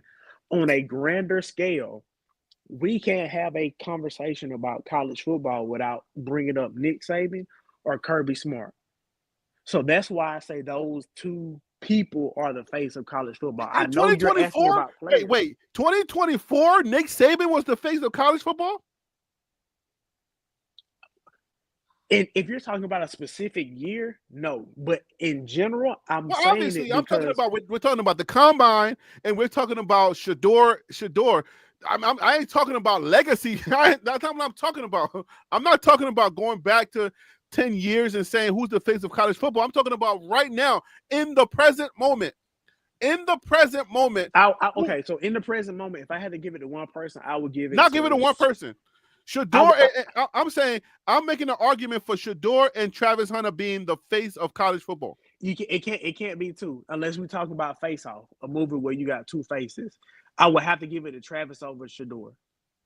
Why it can't be two? Why both of them can't be? Because one is greater than the other. One won the Heisman. One did something that nobody else has been able to do. Basing it on merit. Let me finish. But I'm saying one. We may not ever see another Travis. We can see another Shedeur next year. But that's based on merit. Sense? If we base it on merit, then we got to enter other people into the category. It's not just based on merit. It's just simply the fact that Travis Hunter is a guy that has done something that nobody has been able to do, playing both sides of the ball. Then if you look at him off the field, he's silly as hell. He likes to dance and do stuff with his fiance, girlfriend, wife, whatever she is at this moment. Because I know they're supposed to be getting married pretty soon, right? And then he does Twitch. He does all these other things that are not something that that a football player would normally do. So that's why I would say Travis may be the face just based off of what he does on and off the field. I don't think Shedeur is able to move the meter the same way that Travis does. What? Yo. It's a hard argument to say because I think you're basing it on merit, and I want to move away from merit, but I guess it's going to be hard for you because you're a legacy dude, and y'all legacy people are hard to just. It's different for y'all. How do you feel like you've been able to pull off? Oh man, that boy is glistering. That ice is. Woo. Yeah, it is nice. I can't lie. You think I'm worried about what critics say or what people gotta say? You know who my dad is? They hated on him too. So it's like it's almost normal. Without people hating, it's not normal for us. So we like diversity. We like everything that comes with the name. That's why we are who we are. So hold on. Let's explore that just a little bit. Okay, we only got a few more minutes until 9 o'clock, so we can get up out of here. But let's explore that just a little bit. When people say, "Do you think I'm worried about what the haters say?" Do you find it to be disingenuous when people say that, or is this a thing that people say because? You can't say you're not worried about what the haters say if you bring up what the haters say. That means clearly exactly. That's what I'm saying, because you play differently when the haters are hating you, right? You came out at TCU and you scorched the place, and then when the haters stop hating on you, then you start sucking again. Like, So you are worried about that. It's just so is that a saying? Because I hate it. Because I feel like, you know what I'm saying? Like, I feel like if there was much hating going on during that Kansas game, they would have played differently. Because they walked into that Kansas game and they felt like they had already won the daggone game and came out with the daggone losing streak. So obviously, the way that they respond on Twitter, calling people mid and all that other stuff, you do worry about the haters. So why is it that people always say, I ain't worried about the haters? You know who my daddy is? Of course you're worried about the haters. Pretty much. Pretty much. No, I mean, you're right. I mean, like, listen, we can't sit here and act like, okay, just because I don't necessarily come out and say X, Y, and Z against the haters, if I at the very least acknowledge the fact that I have haters, that says everything I need to know about it. Yeah, I mean, haters, you need haters. I don't know about everybody else, but you really need haters. Because sometimes I feel like the supporters are not enough to push you over the top. It's really the haters that push you over the top, but people don't want to acknowledge that. You really gotta like. It's you should give your haters like an award. You more than the lovers do. Yeah, haters support more than lovers do. Like I promise you. Like you should thank your haters. Like you should thank God for your haters, because your haters is what keeps the energy going. Because the second that people start loving you, you don't appear in the top 10 in viewership. You were number one in 2023 because of the haters. In 2024, you don't crack top 10 in viewership. I'm gonna say this, and I gotta hop off. Yep. But there was a video from Soulja Boy a while back on YouTube, like I'm talking about years ago, and he was talking about haters, and he was like, "What y'all don't understand is, whenever y'all view this video, I get 10 cents, and I could be saying the wrong dollar amount, right? I get 10 cents." And then he said, "But if you comment, I get another X amount of cent on that. So all y'all want to come on here saying F this, F that, you know what I'm saying, Soulja Boy this, Soulja Boy that. You just gave me 15 cents because you watched the video, and now you finna give me another 15 cents because you gonna comment on the video." And then he was like, "So what y'all gonna do? Are you gonna say something crazy in the comments and give me more money? Or are y'all gonna stop watching? But either way, I done made my money." So there's what's the word I want to use? Put it like this: the haters can be a tool for success, and I'll just leave it at that. I'll put it that way. Yeah, yo, I'm telling you, man, haters is what made Colorado in 2023, and people need to recognize that. Without the haters, Colorado is number one, like it's staying in the top 5 in television viewership. We could not get enough of Colorado in 2023. 2024 is, it was still there, but then in 2025, it's like, okay, now it's like, all right. You know what I'm saying? No more Shedeur, no more. You ain't got nobody to hate on you. And now it's like, okay, what's happening with Colorado content creators? What's happening with Colorado content? Are people even still looking for Colorado content? The second you put on breaking news, they're like, ain't nothing breaking, because there ain't no Shedeur, there's no Travis Hunter, there's no Deion Sanders, ain't breaking nothing. So breaking news don't even serve the same purpose anymore. Real quick, but before I hop off, I want to give a big salute to JR Boxing, man. I see what you're doing in the CU sphere on these YouTube pages. Thank you for being a voice of reason, as well as Harry being a voice of reason in Colorado. A lot of people like to give more love than is needed to Colorado, and I appreciate Harry and JR and DC for being able to be reasonable and unbiased when it comes to talking about Colorado. Harry, I appreciate the time, man. Thank you for letting me jump on, man. I got to get off here. I hope you have a good rest of your night. To the chat, man, y'all have a good night. Hey, man, you have a great night as well, and thank you for pulling those strings to come on and join me. I do appreciate it. No problem, man. Tell the wife I said thank you, man. Salute. I will do that for sure, man. Y'all have a good night.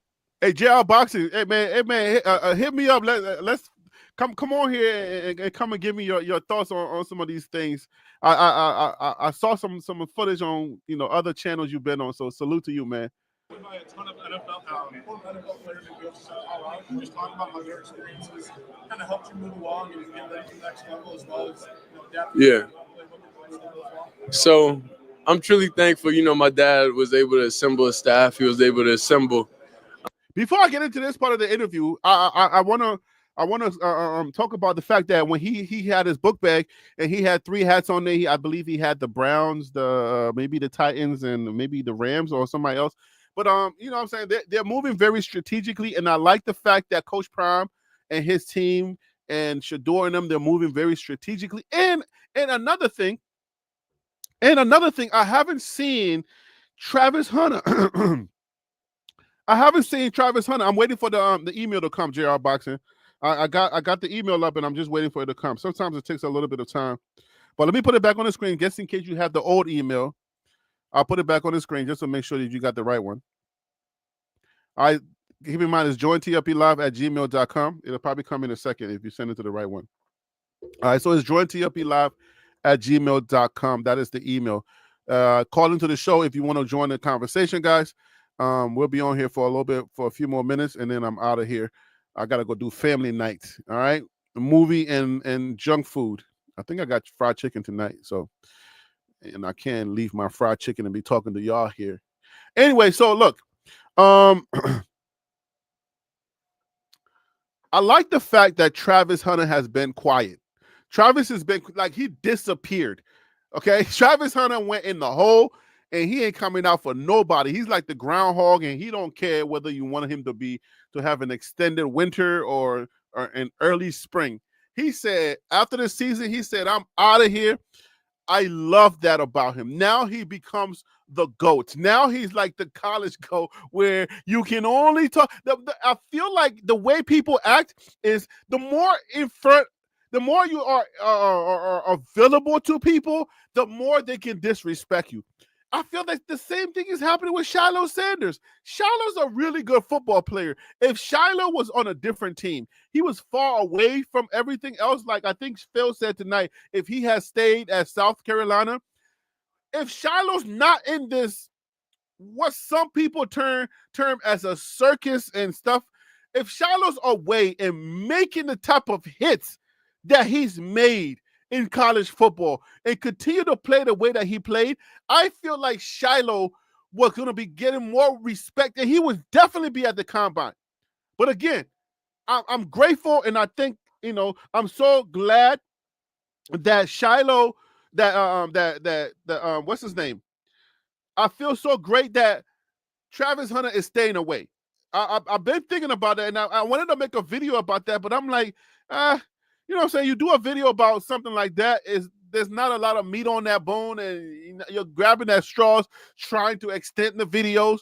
And then my videos, I got to have 10 minutes on my videos, because that's how I make money when I don't upload a video. Because, you know what I'm saying? Like, some people don't know that. I've seen a lot of 2-minute videos, and you ain't eating that much if you ain't getting at least 20 to 30 or 50,000 views on that video. You're not really eating with a 2-minute video. But anyways, my videos got to be at least 10 minutes or above. I used to make those 40-minute videos that have the introductions and they have the whole story attached to it. I am still making money off of those videos. But anyway, I'm so glad that Shedeur and his team, the way that they're moving, the things that they're doing as far as making sure that they keep everything to the vest, keep it close to the vest, the things that he's saying, we already knew that he can talk. This boy has been groomed to talk. All right, so he's going to kill the interviews. Again, I have no idea. I can't tell you why that matters. All right, I can't tell you why it matters that he does great at the interviews. And if he doesn't, then his draft stock drops. Why? But anyway, let's bring on JR Boxing, and then maybe he can provide some type of commentary on that. And JR, you can answer that question. Why do you think the interviews or the little intangibles that they do at these combines, why it matters with drafting? What up, JR Boxing? Thank you for calling in. I appreciate you. And I do see the thumbnail on there. It's a 6-pack. You probably don't have a 6-pack in real life, but you can tell me if you do or not. Hey, that's crazy, Harry. What's up, man? I keep myself in shape, man. Boxing is a great sport, man. Taught me a lot growing up, for sure. That's what's up. So, okay, why do these things matter? Because I'm trying to make sense out of it. Why is it that the way that you move at the combine matters when you played for 4 years right in front of everybody? And they've been critiquing your game all the way from Jackson State, from high school to now. Why does he have to have a good interview or his drop stack drops? What part of the game is that? Yeah, I mean that's the part of business, man. When you're signing a contract, a multi-million-dollar contract, I mean you're not, especially if you're at the top of the draft board, you're not just a player. You're more a face of a franchise. So when you look at players like Shedeur, Travis, Cam Ward, Abdul Carter, a lot of those guys, they're going to be those faces of a franchise. You look at Michael Parsons, he got a whole podcast and he get a lot of viewership from that. So could you imagine if Michael Parsons went into an interview, said something like real crazy, and then now, he nationally syndicated like podcasts and getting on there saying crazy stuff about the team or, whatever. He kind of keeping mild-mannered for the most part on this podcast, because the Cowboys have invested in him. So those teams are looking to invest in Shedeur, Travis. So, yeah, you got to go in there and show them that, yeah, your money is worth the investment. Not just my play on the field, but also the human being that I am. Like, yeah, I'm worth investment. I'm going to be a pillar in your community, blase, all of that other stuff. So that stuff matters as well when we talk about millions of dollars. Okay, so fine, I get it. That actually makes sense. You know what I'm saying? I don't know. I mean, from the fans' perspective, I guess this is a business. So you're talking about, hey, if you're going to be getting interviews, now we're talking about you're required to be interviewed because you're now a professional. So the NFL is going to require you to say certain things because the talking portion of the game is actually a big package and part of the game, right? Because when you're a professional, people want access to you. And this is how they get that access. They want to hear they want to hear what you think about the game, X, Y, and Z. In college, is mostly mostly going to be the coaches that are talking. So that does make a lot of sense. Now, I got a question for you. I got to leave real soon, but I got a question for you. Can you articulate why you think Shiloh either should be drafted or not drafted? I feel like people are hating on Shiloh. And what I said earlier, I don't know if you were listening or watching, I kind of liken it to Nick Cannon. Nick Cannon doesn't have the riz for the culture, but he's an executive in the culture. So the riz in being accepted as, one of the cool kids, it doesn't add up. How do I liken this to Shiloh? Shiloh is a decent football player, and I feel like because he's attached to Colorado, he doesn't get that respect. Can you articulate why you think people feel like the way they feel about Shiloh, and how do you feel about Shiloh? I'll answer the first part of the question. Do I think Shiloh, deserves to be drafted? Yes. Just a few things. As far as I felt as though he should have probably left for the draft last year. Even though they had a 4-8 record, I think he should have left for the draft last year, just due to the fact of numbers, because his numbers did not necessarily improve this year. They kind of just stayed the same. Okay. So I think he should have left last year. You had a lot going for you as far as leading tackler of the team. You were second team all Pac-12 as a safety. Like, those are some honorable mentions, and that's some hardware that you can take to you and kind of parlay that into a draft pick last year. And then the second part of your question, the Sanders last name, like that's a big name. It's a big name. And so if you look at the play on the field, you would think does it always add up to the last name? In my opinion, I think it does. But a lot of fans that watch, they don't, they have a different outlook on it. They don't think that his play on the field adds up to the last name. So you think that's what it is, that they're comparing him too much to his dad, and because he's not as flashy as far as like just dominant tackling and stuff like that, you think that's what it is on why people hate him so much or hate on him so much? Yeah, I mean, because when you think about their father, Coach Sanders, and you talk about his NFL career, a lot, you can always say, man, he probably one of the best cornerbacks to ever play the game. When you talk about Shedeur, what did they always mention? He's one of the best college quarterbacks in the game right now. When you talk about Shiloh, you don't mention one of the best safeties in the game. There's never a mention of that. So you'll hear people argue back and forth over whether Shedeur is top quarterback. At least he's in the argument. That's never an argument for Shiloh. Nobody's ever saying that he's tops in anything. If anything, people but does he more have to be? The question is, does he really have to be, or can he just be a really good player that is a good draftable player? Maybe he's not combine, but he's draftable, but he doesn't have to be in the question in the topic of top, because I don't think everybody can be in that conversation of the top. But is he draftable, and does he have the numbers to sit down with a GM and say, look at my numbers, look what I put on tape. Yes, I have a few mistakes, but these are things that I can change, and I can be a contributor on your team.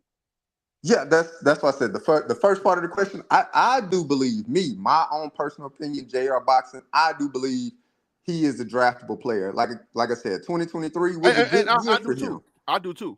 Leading tackler, four forced fumbles, had a pick six. Like, you had a lot of things going for you. Only thing you didn't have going for you was the fact that Colorado did not produce wins. So who you think made that decision? Was it a group decision, or do you think his dad asked him to come back? And if so, do you think it was a bad idea for his? Well, obviously, because you say he should have left. Yeah. If that was a bad idea for his dad to ask him to come back? I would, if I were to guess, I would say it was probably more so of a family decision. Hey, we building something. Like we building something, and if my father's building something, it's it'll be hard for me to walk out on my father trying to help him build something and create something when I'm in the process. Yeah, but you just messed me up. Yeah, I mean, but you just messed me up, and now I'm not even invited to the combine. Where in 2023 I would have probably been invited to the combine. Yeah, it remains to be seen if it messed up or not. Because being drafted not the only way to make a team. If he goes undrafted, he can still work his way as an undrafted, free agent guy and work himself onto a roster. But yeah, the second part, like I said, the Sanders name, man, and across the YouTube streets, like you said, all throughout last year, all throughout, the entirety of Coach Prime career, has always been arguing as Coach Prime considered one of the best cornerbacks. Shedeur has been considered one of the better quarterbacks, one of the best quarterbacks in college football. But then when you get to Shiloh, it's just kind of like, and then there's Shiloh. Like his dad would not even promote him.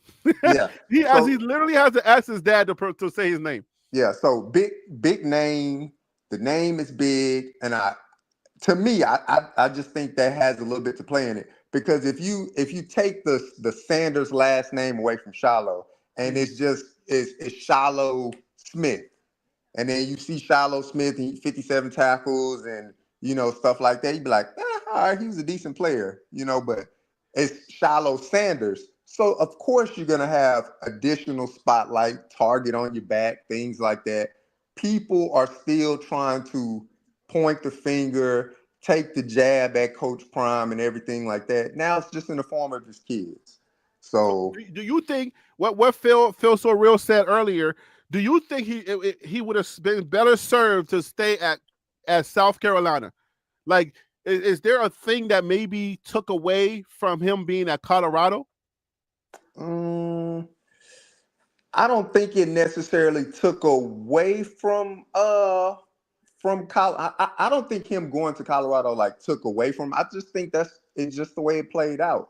Like, Because look, some listen, players. I don't know if you read the Bible or not, but you know what I'm saying, how the Bible says a prophet is without honor in his own land, right? Like being with his dad, maybe he didn't have the honor, but because the way Shiloh plays, the way I look at him playing, the way he hits and the way he commands the field and he tracks the ball, I feel like away from his dad and being on like an SEC team, I feel like he gets way more respect than being at Colorado where everything is scrutinized.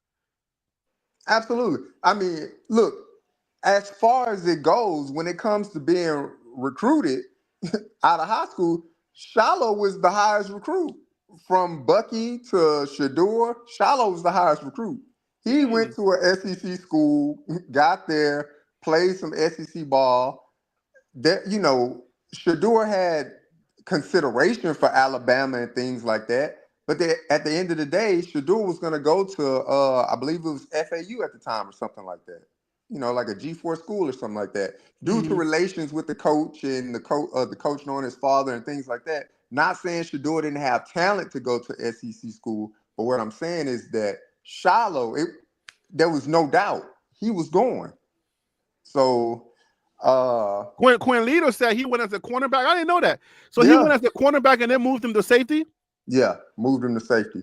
I mean, but they do that, right? Carolina. They do that, but okay. So in the spirit of that of this specific thing, is there a potential where he goes to the NFL and they move him again? And if they move him, where do they move him? I mean, it definitely depends on those measurables, man. Could he be a linebacker? Do you think? No. Okay, maybe not. that'd be a hard learning curve. Yeah. For you and then when do you have to get bigger? But he's a hitter, though. That's what I'm thinking. Like linebacker would be the suitable place for him to move to. Yeah, he would have to grow 2 inches and gain 20 more pounds. That ain't happening, man. Okay. Gaining the weight, sure. Gaining 2 more inches at this point in his life. Yeah, it ain't happening, right? Yeah, it's not really happening. So, for him, it's all about measurables. During the pro day, if Shiloh goes out there and runs, a 4.4, that'll get him some looks. Maybe, drafted in a later round, but definitely he'll get called up to a few teams because what you can't coach is just speed. Like if you have it, you have it. You can train to be fast, right? But when you're tired and your form breaks down and things like that, your abilities, God-given abilities that you already have will just take over. And so you will be fast no matter what. Usain Bolt was always fast. He got faster with technique, but he started off fast. When he got with that guy with the right coach that was able to analyze how he was running and make sure that he was running the proper way, then next thing you know, like he just started blazing speed. Yep. Because the strength conditioning coach for Colorado right now, he said, look, if you're a 4.4 guy, you need to be a 4.4 guy when you're fresh and when you're tired. Like, that's the difference from somebody that's just fast. Now, somebody that has good technique, you can start off with good technique. Like if you go running right now, you'll feel good the first, few minutes. But as you get longer in the run, the conditioning starts to get to you, your form will start to go, and then it's breathing heavy. Yep, I'm just trying to make it at this point. Yeah. So I think if he goes out there and he runs fast, that gets his foot in the door. He runs some, sub 4.4, if that's possible, or if he's in the 4.4, 4.5 range, that'll get him in the door. And then all the rest of the skills, the young man is smart. He knows football, grew up around football all his life. So I'm not going to doubt his ability to pick up a playbook, his instincts and things like that. But it's the speed component. I think it's the biggest thing for him because you got to be able to cover hash to hash in the NFL. Like everybody's fast. So you have to be as fast or keeping up pace, to make a big deal in the NFL for sure. So let's finish with this question right here. Other Colorado players that could be drafted. Let's run down the names real quick. I got BJ Green. I got Shedeur. I think there's a few more names because I think during the season we were naming at least 8 players, 7 or 8 players that we felt could be drafted, right? And also we have to also consider that even though you get combine, doesn't mean that you're going to definitely get drafted, right? Yeah. So let's do it in 2 parts. Let's do the first part. Who has the least potential to not get drafted, even though they got combine out of the 4 Colorado people? The person that least to get drafted, we're talking. It would probably be LeJohntay, and that's no knock to LeJohntay. I believe he's a great player, but if you look at measurables, the NFL is very copycat league. Okay. So if they can find a player like you look on an NFL roster and you see a player that has just killed it, and they got the same kind of measurables as LeJohntay when it comes to speed and height and weight, then they'll be like, we can get a player like that, and we can use that guy. So you're not going to waste a draft pick on him. Yeah, let's use Tyreek Hill for example. Tyreek Hill is short, but he's really, really fast. So they'll look for a guy like that in the draft. See if we can find a Tyreek Hill. See if we can find somebody, that has blazing speed like that. And then you try to make him into a Tyreek Hill. It's a copycat league. And so I think out of the 4 that are at the draft, I would not be surprised if I did not hear LeJohntay name called. Just the way the NFL kind of goes about copycat league and trying to get players. But he can still get drafted. He can still be invited and then be picked on a team. Absolutely. Yeah, absolutely. All right. So now let's finish off with this. The other Colorado players, the person that has the most potential to either get an invite or to be drafted. Let's do before we do invite. Let's do drafted first. Mm-hmm. Did not get an invite, obviously, but that has the highest potential to be drafted. We got BJ Green, we got Chidozie Nwangwu, or whoever else you think has the best potential to be drafted on draft night. Maybe 3rd or 4th round. It could be the last night, but getting drafted. Who do you think? Yeah, as far as like a day 3, day 4 guy, I think it'd be somebody like Will Sheppard. When you look at Will Sheppard, he's 6'4", 220 pounds or something like that. Depends on how he runs at the pro day. I can see a guy like Will Sheppard being drafted just off of measurables. Because you can't teach height. You can't teach catch radius. You can't teach. He already has isn't Will Sheppard combine? No, Will Sheppard is he'll be at the pro day. Okay, pro day. Okay. Yeah. Okay, so Will Sheppard, who will be your second pick?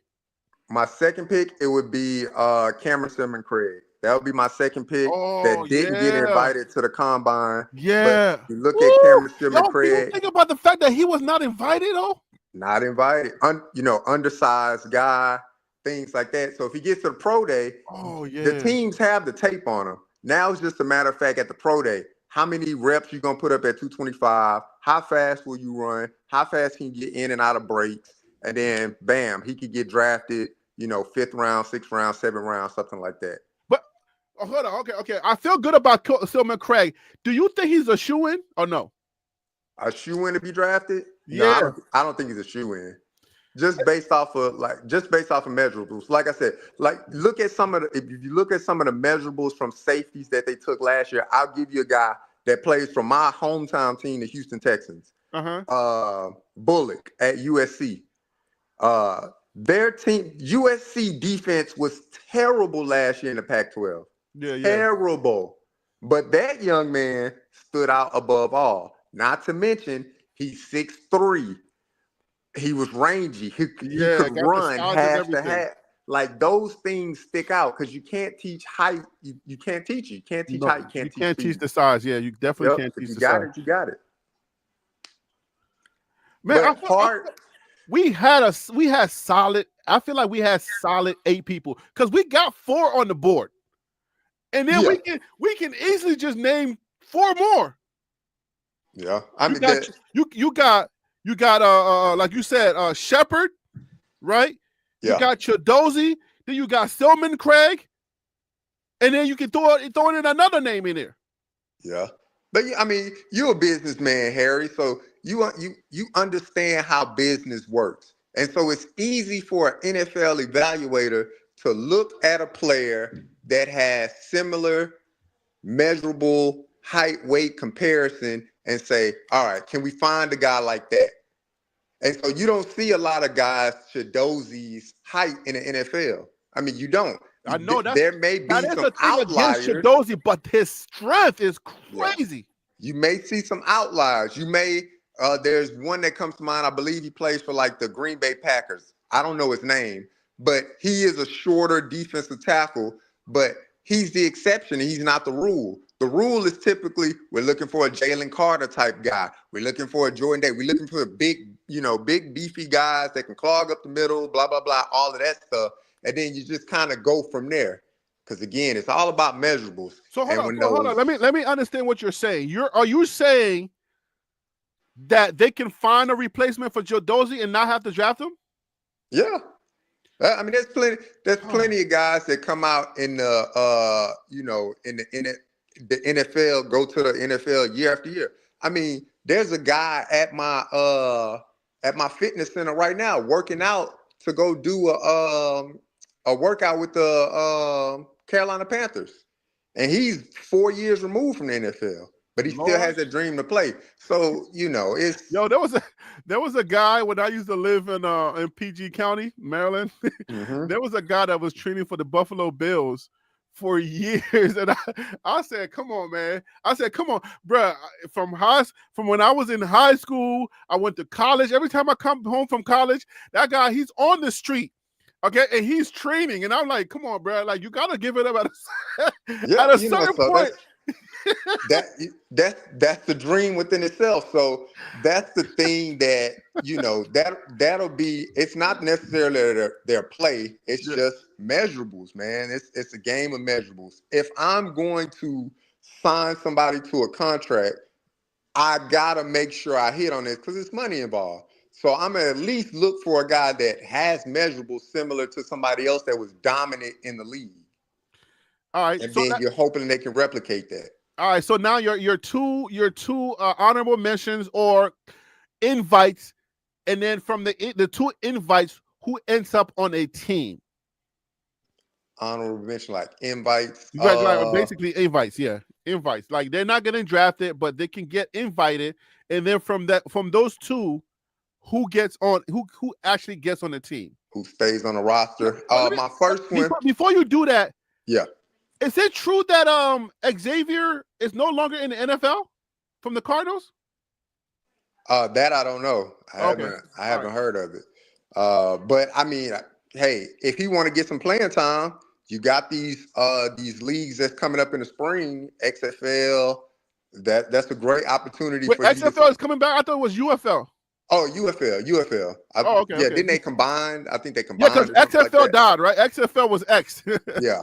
That's a great opportunity for him to get out there and get some playing time and still make it back to the NFL. He knows what it takes to make it on an NFL roster, but you got to get out there and get some more tape against better talent. So yeah, I was following Destroying for a while, and then he broke his neck, and that was it. I was like, damn. But to answer your question, I would say probably the first player I would say that for the invite, potentially go undrafted, still get invited to a camp and then make the team. It would be Cameron Craig. Just his heart alone, good story right there. His knowledge of the game. People forget during that Heisman moment when they showed Travis, hit the running back for Baylor and Travis fumbled the ball. People forget Cameron Craig lined him up to be in the right spot, to make that tackle, to make the young man fumble so CU can win the game. So it's those type of intangibles that they'll be able to measure once he's able to sit down with a team. It gets to the pro day, if he hasn't already been talking to NFL teams, but sit down, get up on the whiteboard, diagnose some things, they go over some plays with him, and he'd be able to spit exactly verbatim what's supposed to happen, what happened, what went right and what went wrong. So that's invaluable. And then I feel like a lot of teams are going to be looking for special teams players and then practice squads. Who gets on your practice squads from CU? Practice squad guy, I would look at a guy like BJ Green. You think he's a practice squad, not an invite? Yeah, he's a practice squad guy.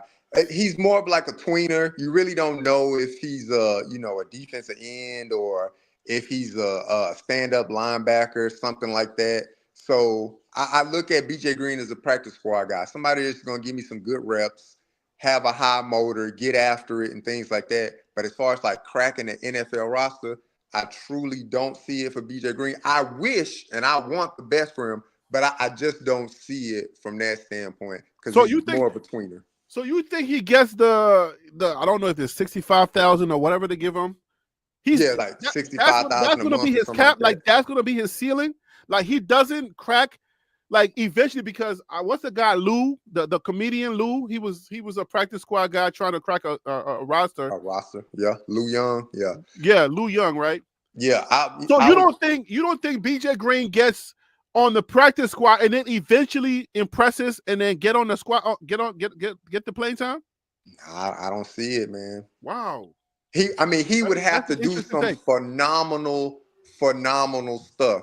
I mean, Harry, we talking about guys that's 6'6" defensive ends that can bend the corner. That's the thing, and bro. things like that. Like you being compared against some freakish athletes. That's true. And so when you look and I'm like, this guy 6'6", he can bend the corner, got quick hands, power to speed transition. And then you look at BJ Green and you're like, okay, well, he's 6'1", he undersized, he, things like no knock. But I see him as maybe your just a player. It's that bias that you have, right? Either you're a Colorado fan or you just seeing these guys, you follow their career and you have this bias, but then you forget that they're going against the Giants, right? Yeah. They're going against the best of the best in this NFL thing. And then you think about the people that were not drafted just last year. Exactly. The dudes that got left on that board last year. Exactly. Right? So yeah, we gotta get rid of that bias. Final question for you, my guy. You're very articulate. You're very knowledgeable. Are you going to do the YouTube thing, or you just like you're like, nah, I'm good. I'll contribute on these channels that I'm on. I think you was on B Watts. I saw you on B Watts. You're on other channels. Are you? Because I encourage. What's my guy? Another guy. I encourage a lot of people to get on YouTube. But it was what was the guy? I forget. Now I'm gonna forget his name. But Common Sense Buff. No, Common Sense also, and but it was Flocka. Yeah, there you go. I think Flocka's on here and he's doing because you remind me of Flocka, very knowledgeable, very witty with it. Are you gonna jump into the game or no?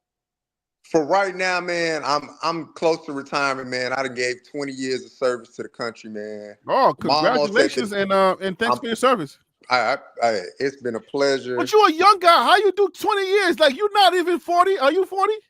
I'm getting up there. I'm young at heart, but Would you start when you was like 12?